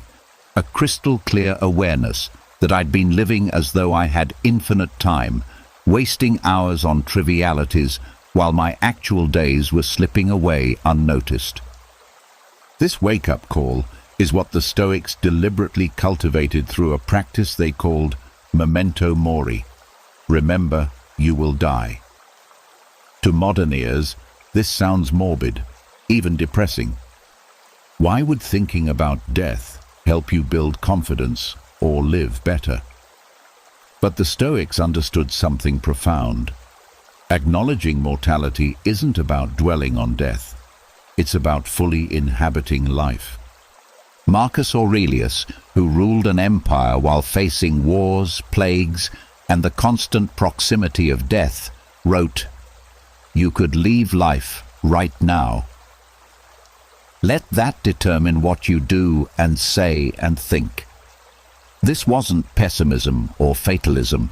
It was a tool for clarity, for cutting through the trivial concerns and external pressures that cloud our judgment and diminish our confidence. When you genuinely recognize that your time is finite and unpredictable, you stop waiting for permission to live fully. Think about how most people operate. We act as though we have unlimited time. We postpone meaningful conversations. We tolerate unfulfilling situations. We put off pursuing what actually matters. We spend hours on activities we'd be embarrassed to admit consumed our day. We delay difficult decisions. We wait for the right time to start that project, have that conversation, make that change. And underlying all of this is an unconscious assumption.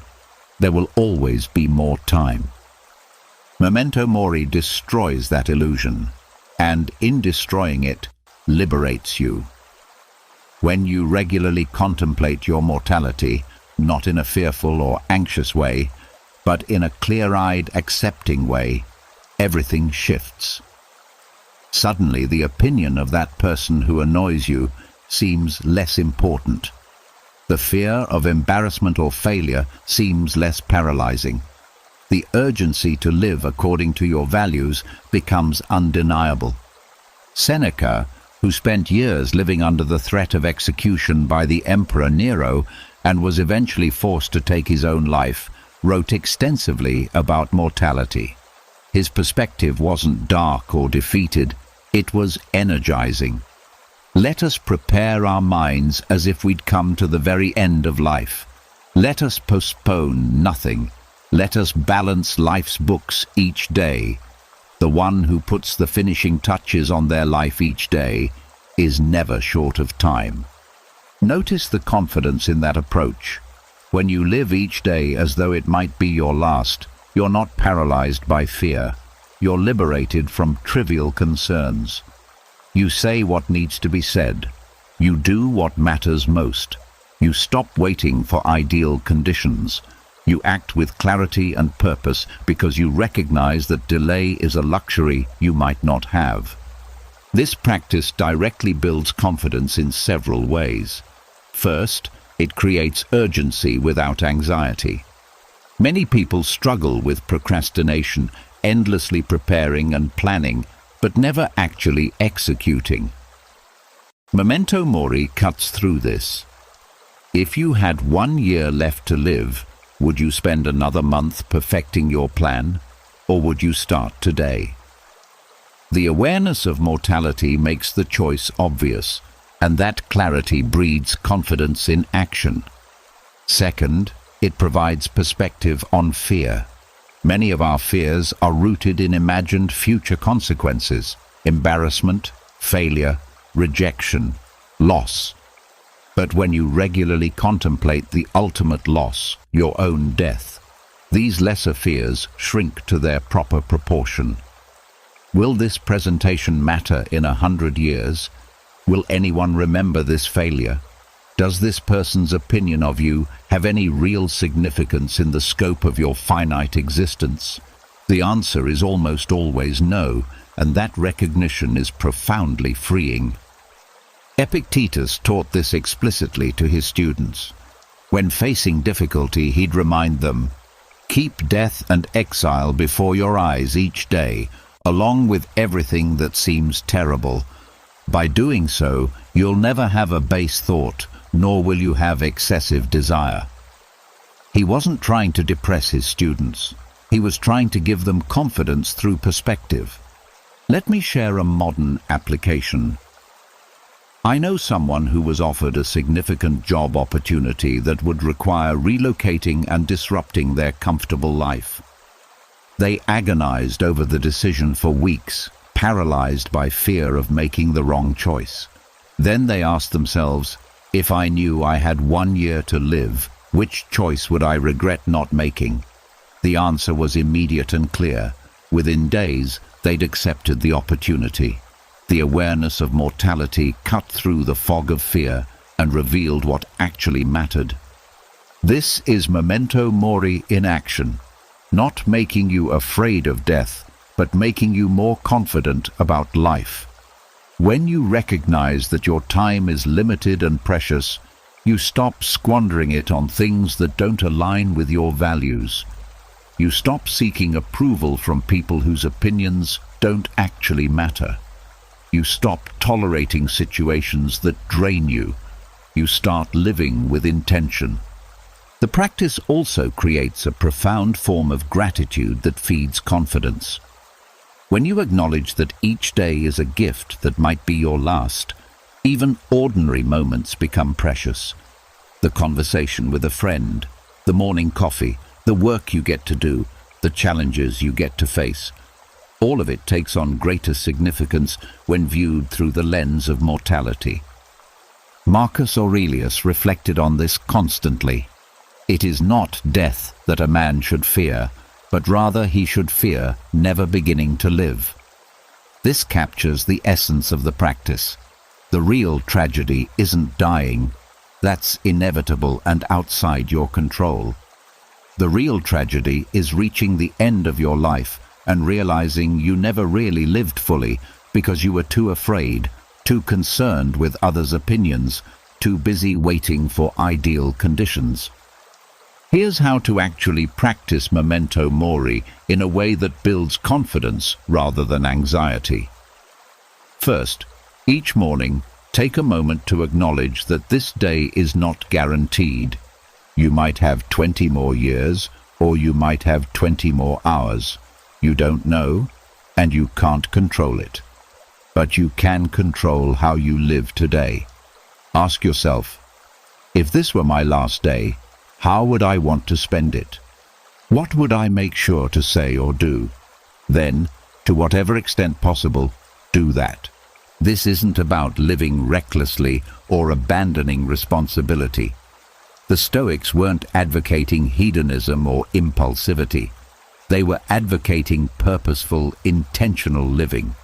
If today were your last, you probably wouldn't spend it scrolling social media or nursing petty resentments or procrastinating on meaningful work. You'd focus on what actually matters. Second, periodically conduct what Seneca called a retreat into yourself. Sit quietly and contemplate your mortality directly. Imagine your death, not in a frightening way, but realistically. Imagine your funeral. What would you want said about you? What would you hope you'd accomplished? What relationships would you want to have nurtured? What would you regret not doing? This exercise clarifies priorities like nothing else can. Third, use mortality as a decision-making tool. When facing a difficult choice or feeling paralyzed by fear, ask, What would I do if I had 1 year left? Or, will this matter when I'm on my deathbed? These questions have remarkable power to cut through confusion and reveal what's actually important versus what only seems important. The ancient Stoics sometimes took this practice quite literally. Seneca would periodically spend time in cemeteries, contemplating the lives of those buried there. Marcus Aurelius would imagine his own death regularly. This might seem morbid to our death-avoidant culture, but it had practical psychological benefits. By familiarizing themselves with mortality, they removed its power to terrify and control them. There's also a social dimension to memento mori that builds confidence. When you acknowledge that both you and everyone you interact with are mortal and temporary, it changes how you engage. Petty conflicts seem less worth pursuing. Grudges seem pointless. The impulse to prove yourself right or win arguments diminishes. Instead, you find yourself more focused on genuine connection, on saying what matters, on being present with people while you can. I've noticed this in my own life. Since regularly practicing memento mori, I'm much more likely to reach out to people I care about, to express appreciation, to have difficult but important conversations rather than avoiding them. There's a confidence that comes from knowing you're not leaving things unsaid or undone. You're not waiting for tomorrow to live fully. The practice also provides unexpected comfort in the face of actual loss or difficulty. When you've spent time contemplating mortality, death itself becomes less terrifying. You've made peace with the one certain future we all share. This doesn't mean you don't grieve losses or that you're reckless with your life. It means you're not paralyzed by death anxiety, and that freedom translates into greater confidence in living. Here's the profound paradox. By regularly confronting the reality of death, you become more fully alive. The activities that once seemed so important but actually weren't, chasing status, accumulating possessions, nursing grievances, seeking approval, naturally fall away when viewed against the backdrop of mortality. What remains is what actually matters. Meaningful relationships, purposeful work, personal growth, living according to your values. This creates a particular quality of confidence that's both humble and unshakable. You're humble because you recognize your time is finite and your life is one small part of a vast cosmos. But you're confident because you know you're living intentionally, aligned with what actually matters, not wasting your precious days on trivial concerns. Let me give you a practical exercise to begin cultivating this perspective. Tonight, before you sleep, spend 5 minutes in quiet reflection on your mortality. Not in a fearful way, just acknowledging it as a fact. Imagine yourself at the end of your life, looking back. What would you want to have done with this time? What would you regret? Then ask, how can I live tomorrow in a way that moves me toward the life I want to have lived? Do this practice daily for a week and notice what changes. You might find yourself naturally prioritizing differently, saying yes to what matters and no to what doesn't, taking action you've been postponing, engaging more fully with people and experiences, speaking more honestly, worrying less about trivial concerns, living with more intention and confidence. The Stoics didn't practice memento mori to become gloomy or fatalistic. They practiced it to become free, free from the tyranny of trivial concerns, free from the paralysis of fear, free to live fully and confidently in the present moment. Marcus Aurelius, even while ruling an empire, carried this perspective. Think of yourself as dead. You have lived your life. Now, take what's left and live it properly. That's the gift of memento mori, the confidence to live properly, fully, intentionally. Not someday when conditions are perfect, but right now, while you still can. Because the only moment you're guaranteed is this one. The Stoics knew it 2,000 years ago, and now you know it too. What will you do with that knowledge? On my bookshelf sits a stack of journals spanning nearly 15 years. Some entries are mundane, daily observations, passing thoughts. Others mark turning points, difficult decisions, painful failures, unexpected breakthroughs. But what strikes me most when I flip through these pages isn't the content itself. It's the visible arc of growth, the patterns that become obvious only in retrospect, and the undeniable evidence of who I've become through conscious reflection. This practice, which I initially started casually, has become one of the most powerful confidence-building tools I possess. The Stoics understood this instinctively. Marcus Aurelius's Meditations, perhaps the most famous Stoic text, wasn't written for publication. It was his personal journal, private reflections, reminders to himself, philosophical exercises. He was the most powerful man in the world, yet he spent time almost daily writing to clarify his thinking, reinforce his principles, and work through challenges. If the Emperor of Rome needed journaling to maintain his confidence and clarity, perhaps we all do. Journaling works for confidence building in ways that are both obvious and subtle. The obvious benefit is clarity. When thoughts swirl chaotically in your mind, anxieties, decisions, reactions, plans, they remain vague and overwhelming. The act of writing forces structure. You must choose words, create sentences, organize ideas. This process alone often reveals solutions or perspectives that were invisible while thoughts remained internal. Seneca wrote letters to friends, to himself, to imagined audiences as a form of philosophical practice. We should every night call ourselves to an account, he advised. What infirmity have I mastered today? What passions opposed? What temptation resisted? What virtue acquired? This nightly examination, recorded in writing, served as both mirror and map, showing him who he was and pointing toward who he wanted to become.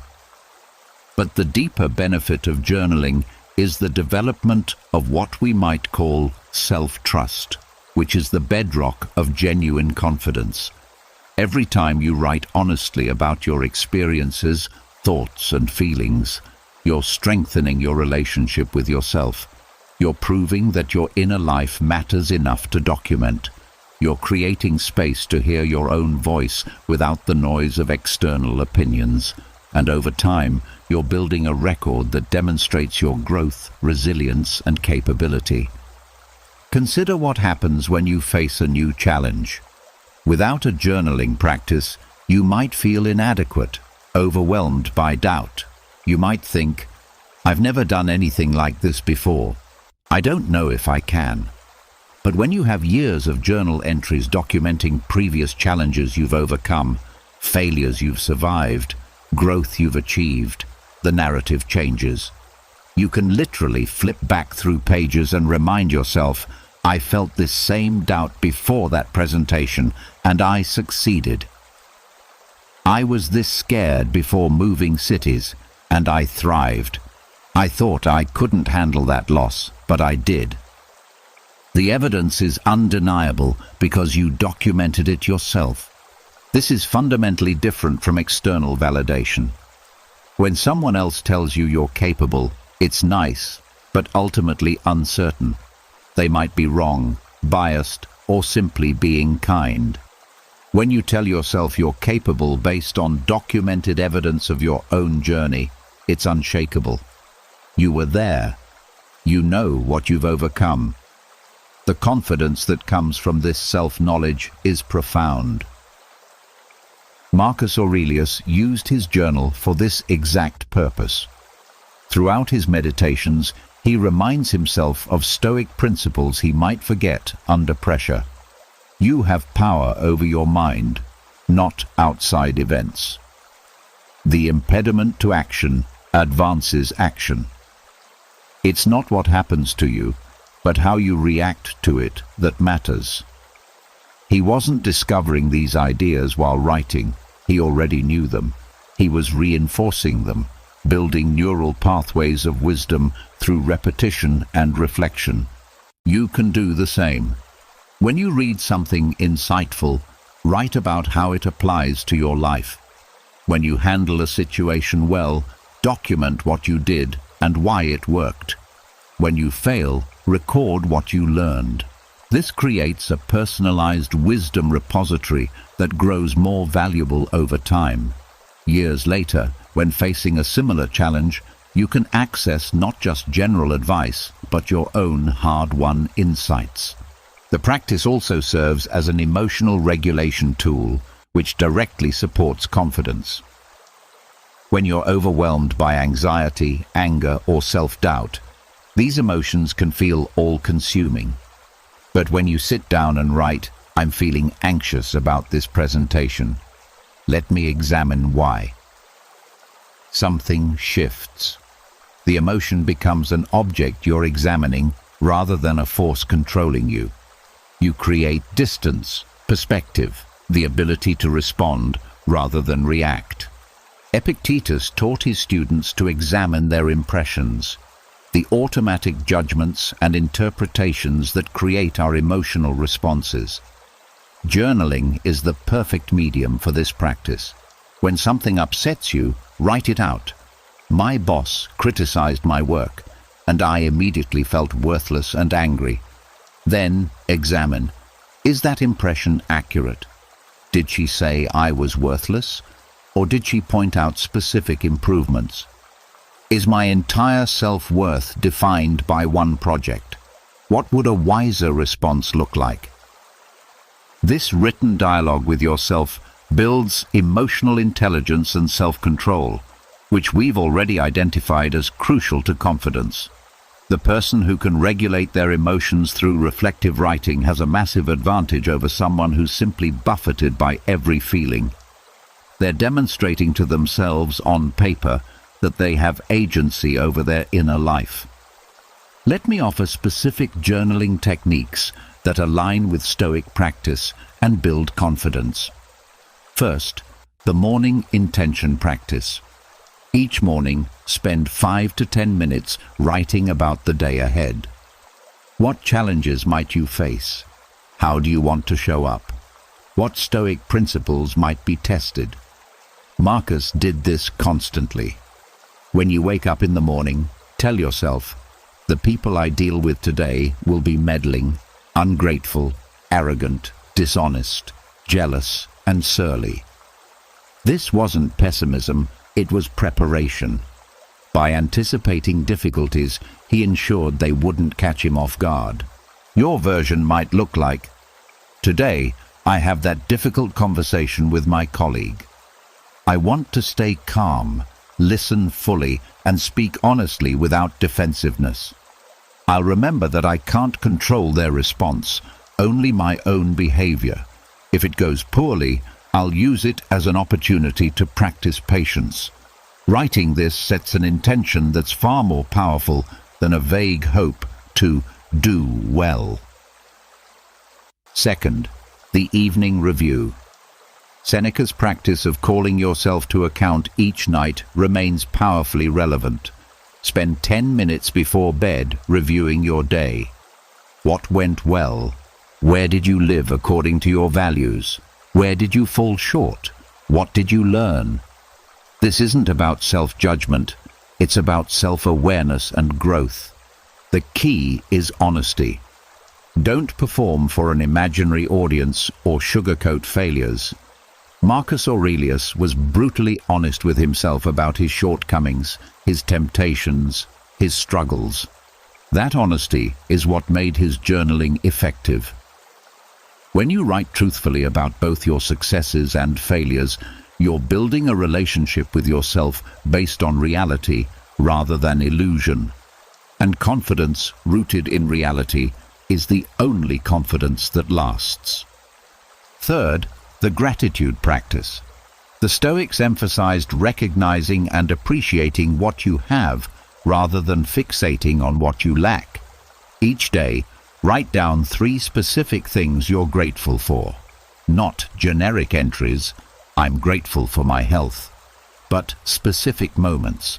I'm grateful for the conversation I had with Sarah this morning, where she really listened and offered thoughtful advice. This practice trains your attention toward abundance rather than scarcity, which fundamentally shifts your emotional baseline and confidence. Fourth, the fear examination. When you're afraid of something, a decision, a conversation, an outcome, write about it in detail. What exactly are you afraid of? What's the worst-case scenario? If that happened, how would you handle it? What's the most likely scenario? What can you control versus what you can't? This is negative visualization translated into writing, and it's remarkably effective at diminishing the power of fear. I've used this technique before every major decision or challenge for years. Before a career transition that terrified me, I spent an hour journaling about all my fears. Once they were on paper, most seemed far less scary. The few that remained serious I could then address practically. If this doesn't work out, I could do X, Y, or Z. The confidence to proceed came from that written examination. Fifth, the wisdom collection. As you go through life, you'll encounter insights from books, conversations, experiences. Capture them in your journal with your own reflections. Don't just copy quotes. Write about what they mean to you, how they apply to your life, examples of when you've seen them proven true or false.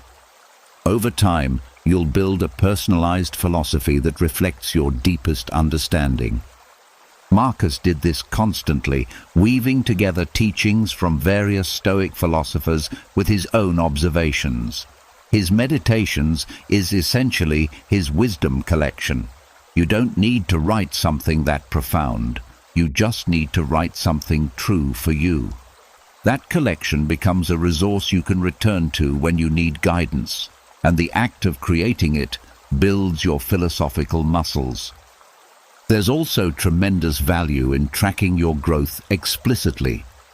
Every few months, review your past journal entries.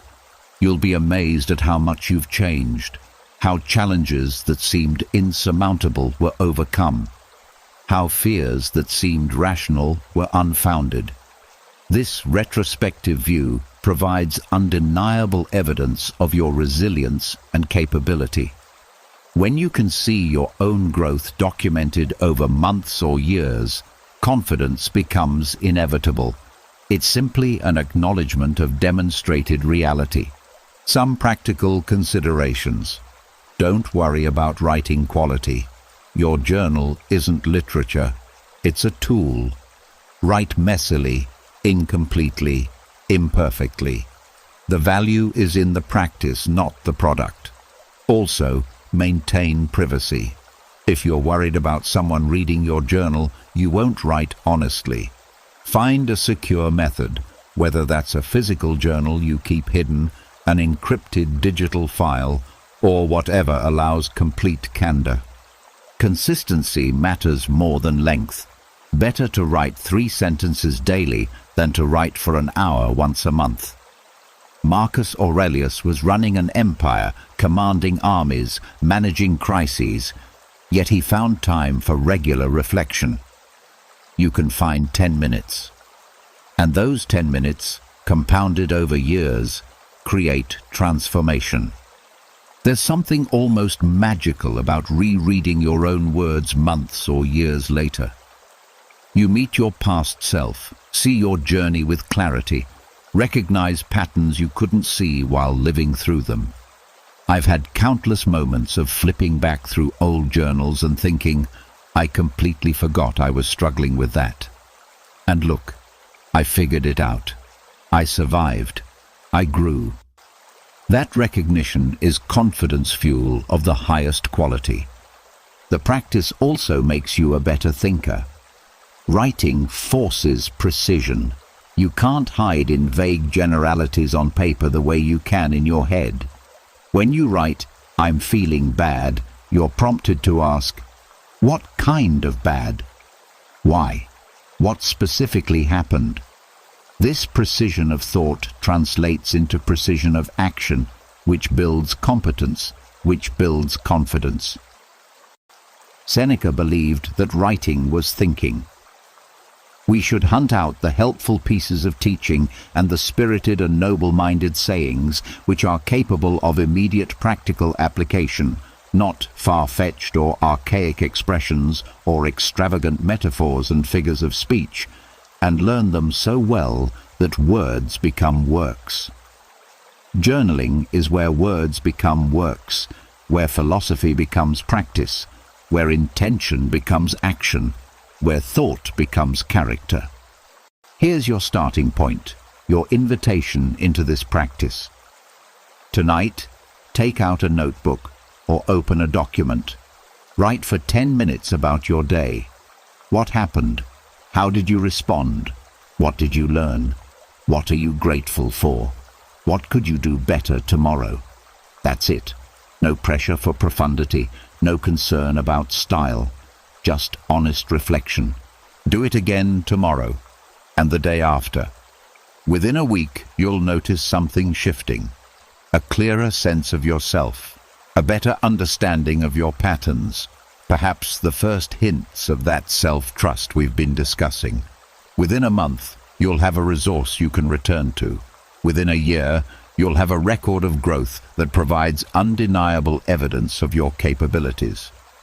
The Stoics wrote not because they were professional writers, but because writing was essential to their practice. Marcus Aurelius wrote to maintain his sanity and wisdom while facing impossible pressure. Seneca wrote to clarify his thinking and reinforce his principles. Epictetus's students wrote to remember his teachings. They all understood. The unexamined life may not be worth living, but the examined life, documented, reflected upon, learned from, becomes the foundation of wisdom and confidence. Your journal is a conversation with yourself across time. It's your past self reaching out to support your present self. It's your present self creating resources for your future self. It's proof that you're taking your growth seriously, that your inner life matters, that you're committed to becoming who you want to be. That commitment, made visible through consistent practice, is itself a profound form of confidence. So write. Write honestly. Write regularly. Write without judgment. And over time, watch as the practice of putting words on paper transforms not just your thinking, but your character, not just your clarity, but your confidence. The Stoics knew it. Marcus proved it. And now you can experience it yourself. We've journeyed together through 7 Stoic tactics, each one a thread in a larger tapestry of confidence, wisdom, and resilience. You've learned about the power of perspective, the practice of negative visualization, the discipline of voluntary discomfort, the necessity of owning failure, the cultivation of focus, the virtue of self-control, the freedom of detachment, the clarity of memento mori, and the transformative practice of journaling. These aren't just philosophical concepts or motivational ideas. They're practical tools forged over 2 millennia, tested by emperors and slaves alike, and proven across countless lives. But here's what I want you to understand as we close. These tactics aren't meant to be collected like trophies or admired from a distance. They're meant to be practiced daily, imperfectly, persistently. The confidence you seek won't arrive in a single moment of revelation. It will accumulate through thousands of small choices, each one aligning your actions with your values, each one proving to yourself that you're capable of more than you thought. Marcus Aurelius never achieved perfection. Read his meditations carefully, and you'll see him struggling, reminding himself of the same principles repeatedly, catching himself in the same mistakes. Yet he kept practicing. Seneca, despite teaching about self-control and detachment, admitted to his own struggles with temptation and opinion. Epictetus, who spoke so powerfully about freedom, lived in chains for years. None of them were superhuman. They were simply committed to the practice. That's the real secret of Stoic confidence. It's not about becoming a different person or achieving some impossible standard. It's about showing up each day and practicing, about falling short and trying again, about incrementally becoming more aligned with the person you want to be. Each small practice compounds. Each moment of choosing perspective over panic, action over avoidance, principle over convenience. These moments accumulate into a life of confidence and character. Think back to where we started. Confidence as something you could build methodically and purposefully. You now have the blueprint. When challenges arise, and they will, you can pause and apply perspective, asking what's within your control. When fear emerges, you can practice negative visualization, imagining the worst and discovering you could survive it. When comfort tempts you toward complacency, you can choose voluntary discomfort, training your resilience. When failure strikes, you can own it completely, extracting lessons rather than nursing wounds. When distraction calls, you can marshal your focus, remembering that your attention is your most valuable resource. When impulses threaten to derail you, you can exercise self-control, proving to yourself that you're in command. When you find yourself seeking validation, you can practice detachment, returning to your internal standards.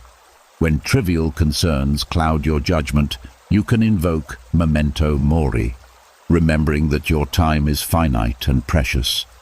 And through it all, you can journal, documenting your journey and building evidence of your growth. These practices work in concert, each reinforcing the others. Perspective helps you accept failure. Negative visualization builds self-control.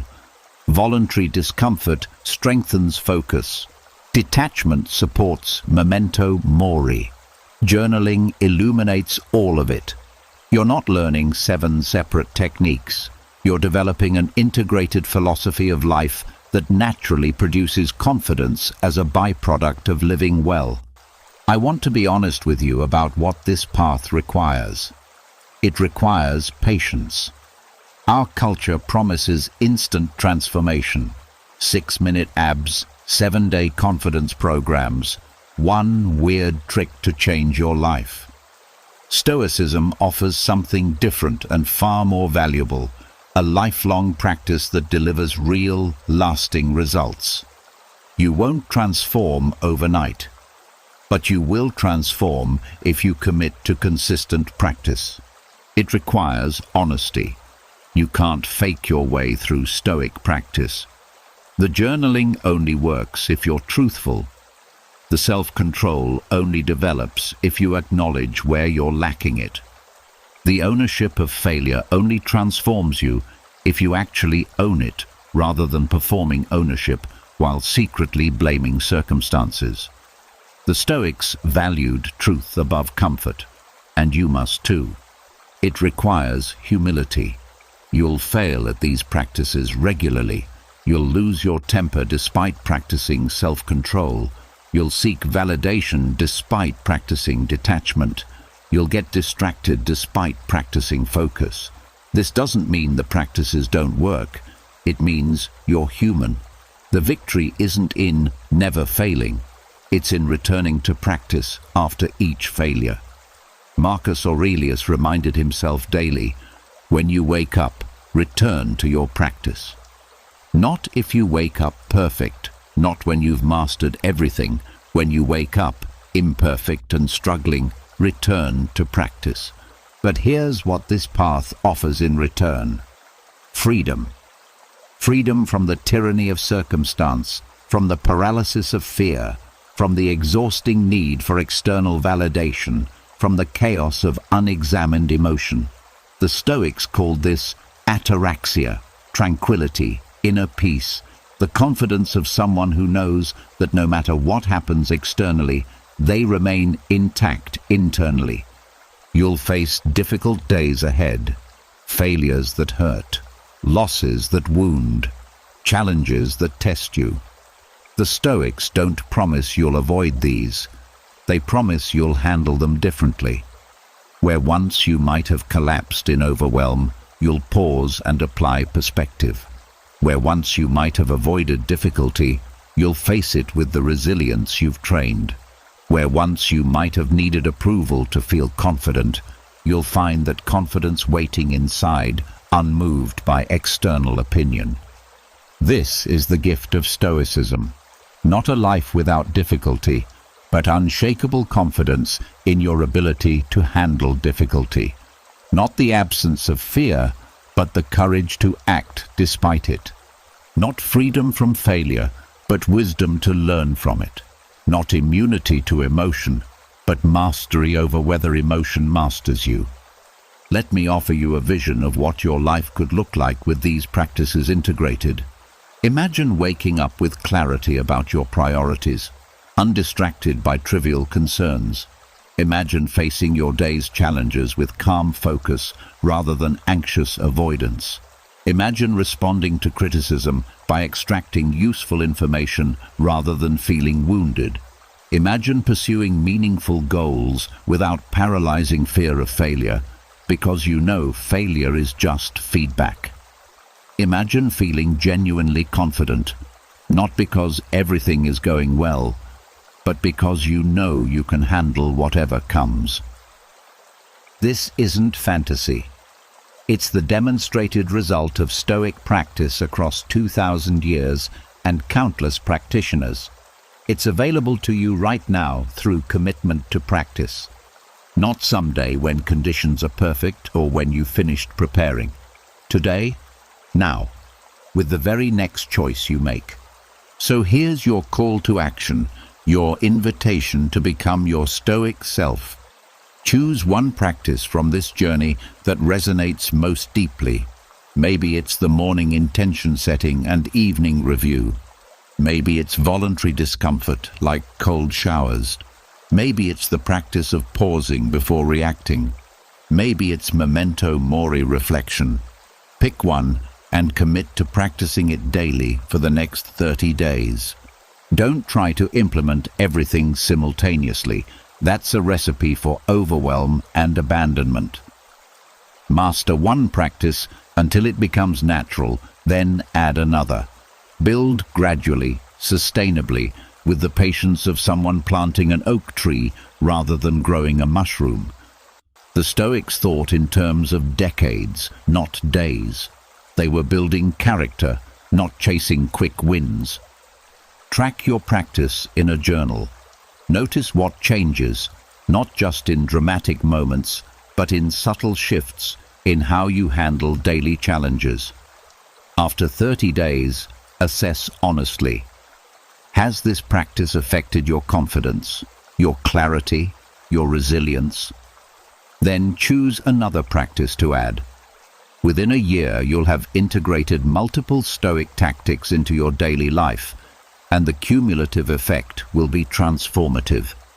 Connect with others on this path if you can. The Stoics, despite their emphasis on inner work, valued community. Epictetus taught students. Seneca wrote letters to friends. Marcus, despite his solitary journaling, surrounded himself with philosophical advisors.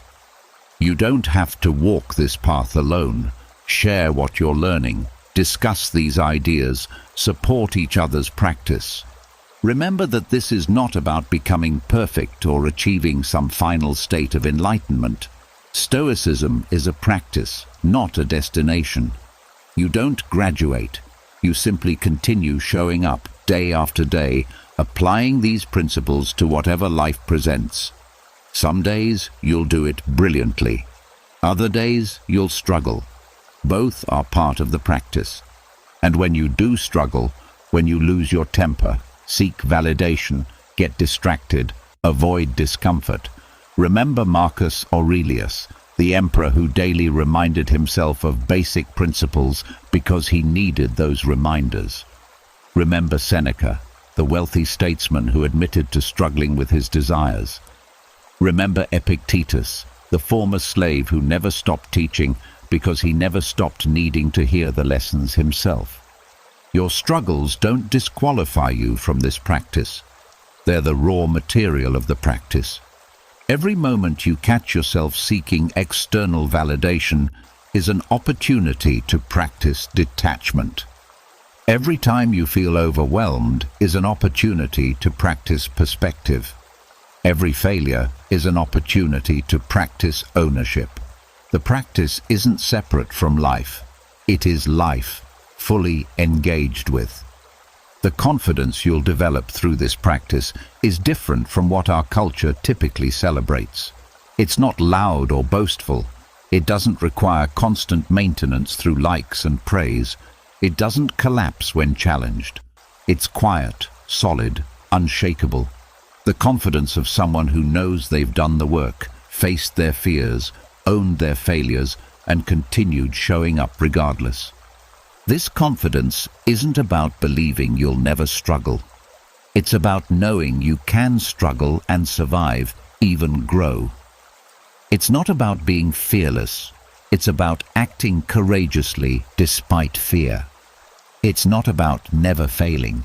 It's about learning from failure and trying again. It's not about controlling outcomes. It's about controlling your response to any outcome. That's the Stoic promise. Inner freedom, regardless of external circumstance. Confidence that doesn't depend on perfect conditions. Peace that external chaos cannot disturb. Not because nothing difficult happens, but because you've trained yourself to handle whatever happens with wisdom, courage, and grace. 2,000 years ago, Marcus Aurelius wrote these words in his journal, never imagining they'd be read across millennia. Waste no more time arguing what a good person should be. Be one. That same invitation extends to you now. Waste no more time wondering how to be confident. Practice these tactics. Build the habits. Do the work. Become the person who embodies confidence through character rather than performance. The path is clear. The tools are in your hands. The only question remaining is, will you walk it? Will you commit to the daily practice of becoming your Stoic self? The choice, as it always is in Stoicism, is entirely yours. And that choice, made consciously and repeatedly, is where confidence begins. Welcome to your Stoic journey. The work starts now, and it never ends. But that's not a burden. It's a gift. As long as you're practicing, you're growing. As long as you're growing, you're alive in the fullest sense. And as long as you're alive, you have the opportunity to demonstrate courage, wisdom, justice, and temperance. The 4 Stoic virtues that, when practiced consistently, naturally produce the confidence you seek. So, practice. Fall short. Practice again. Build gradually. Trust the process. And over time, you'll discover what the Stoics knew. True confidence isn't found. It's forged, one conscious choice at a time, through the consistent application of timeless principles to everyday life. This is your path now. Walk it with courage. Walk it with honesty. Walk it with patience. And watch as the confidence you've been seeking emerges naturally from the person you're becoming. The Stoics are with you, and so am I. Now go, practice, become,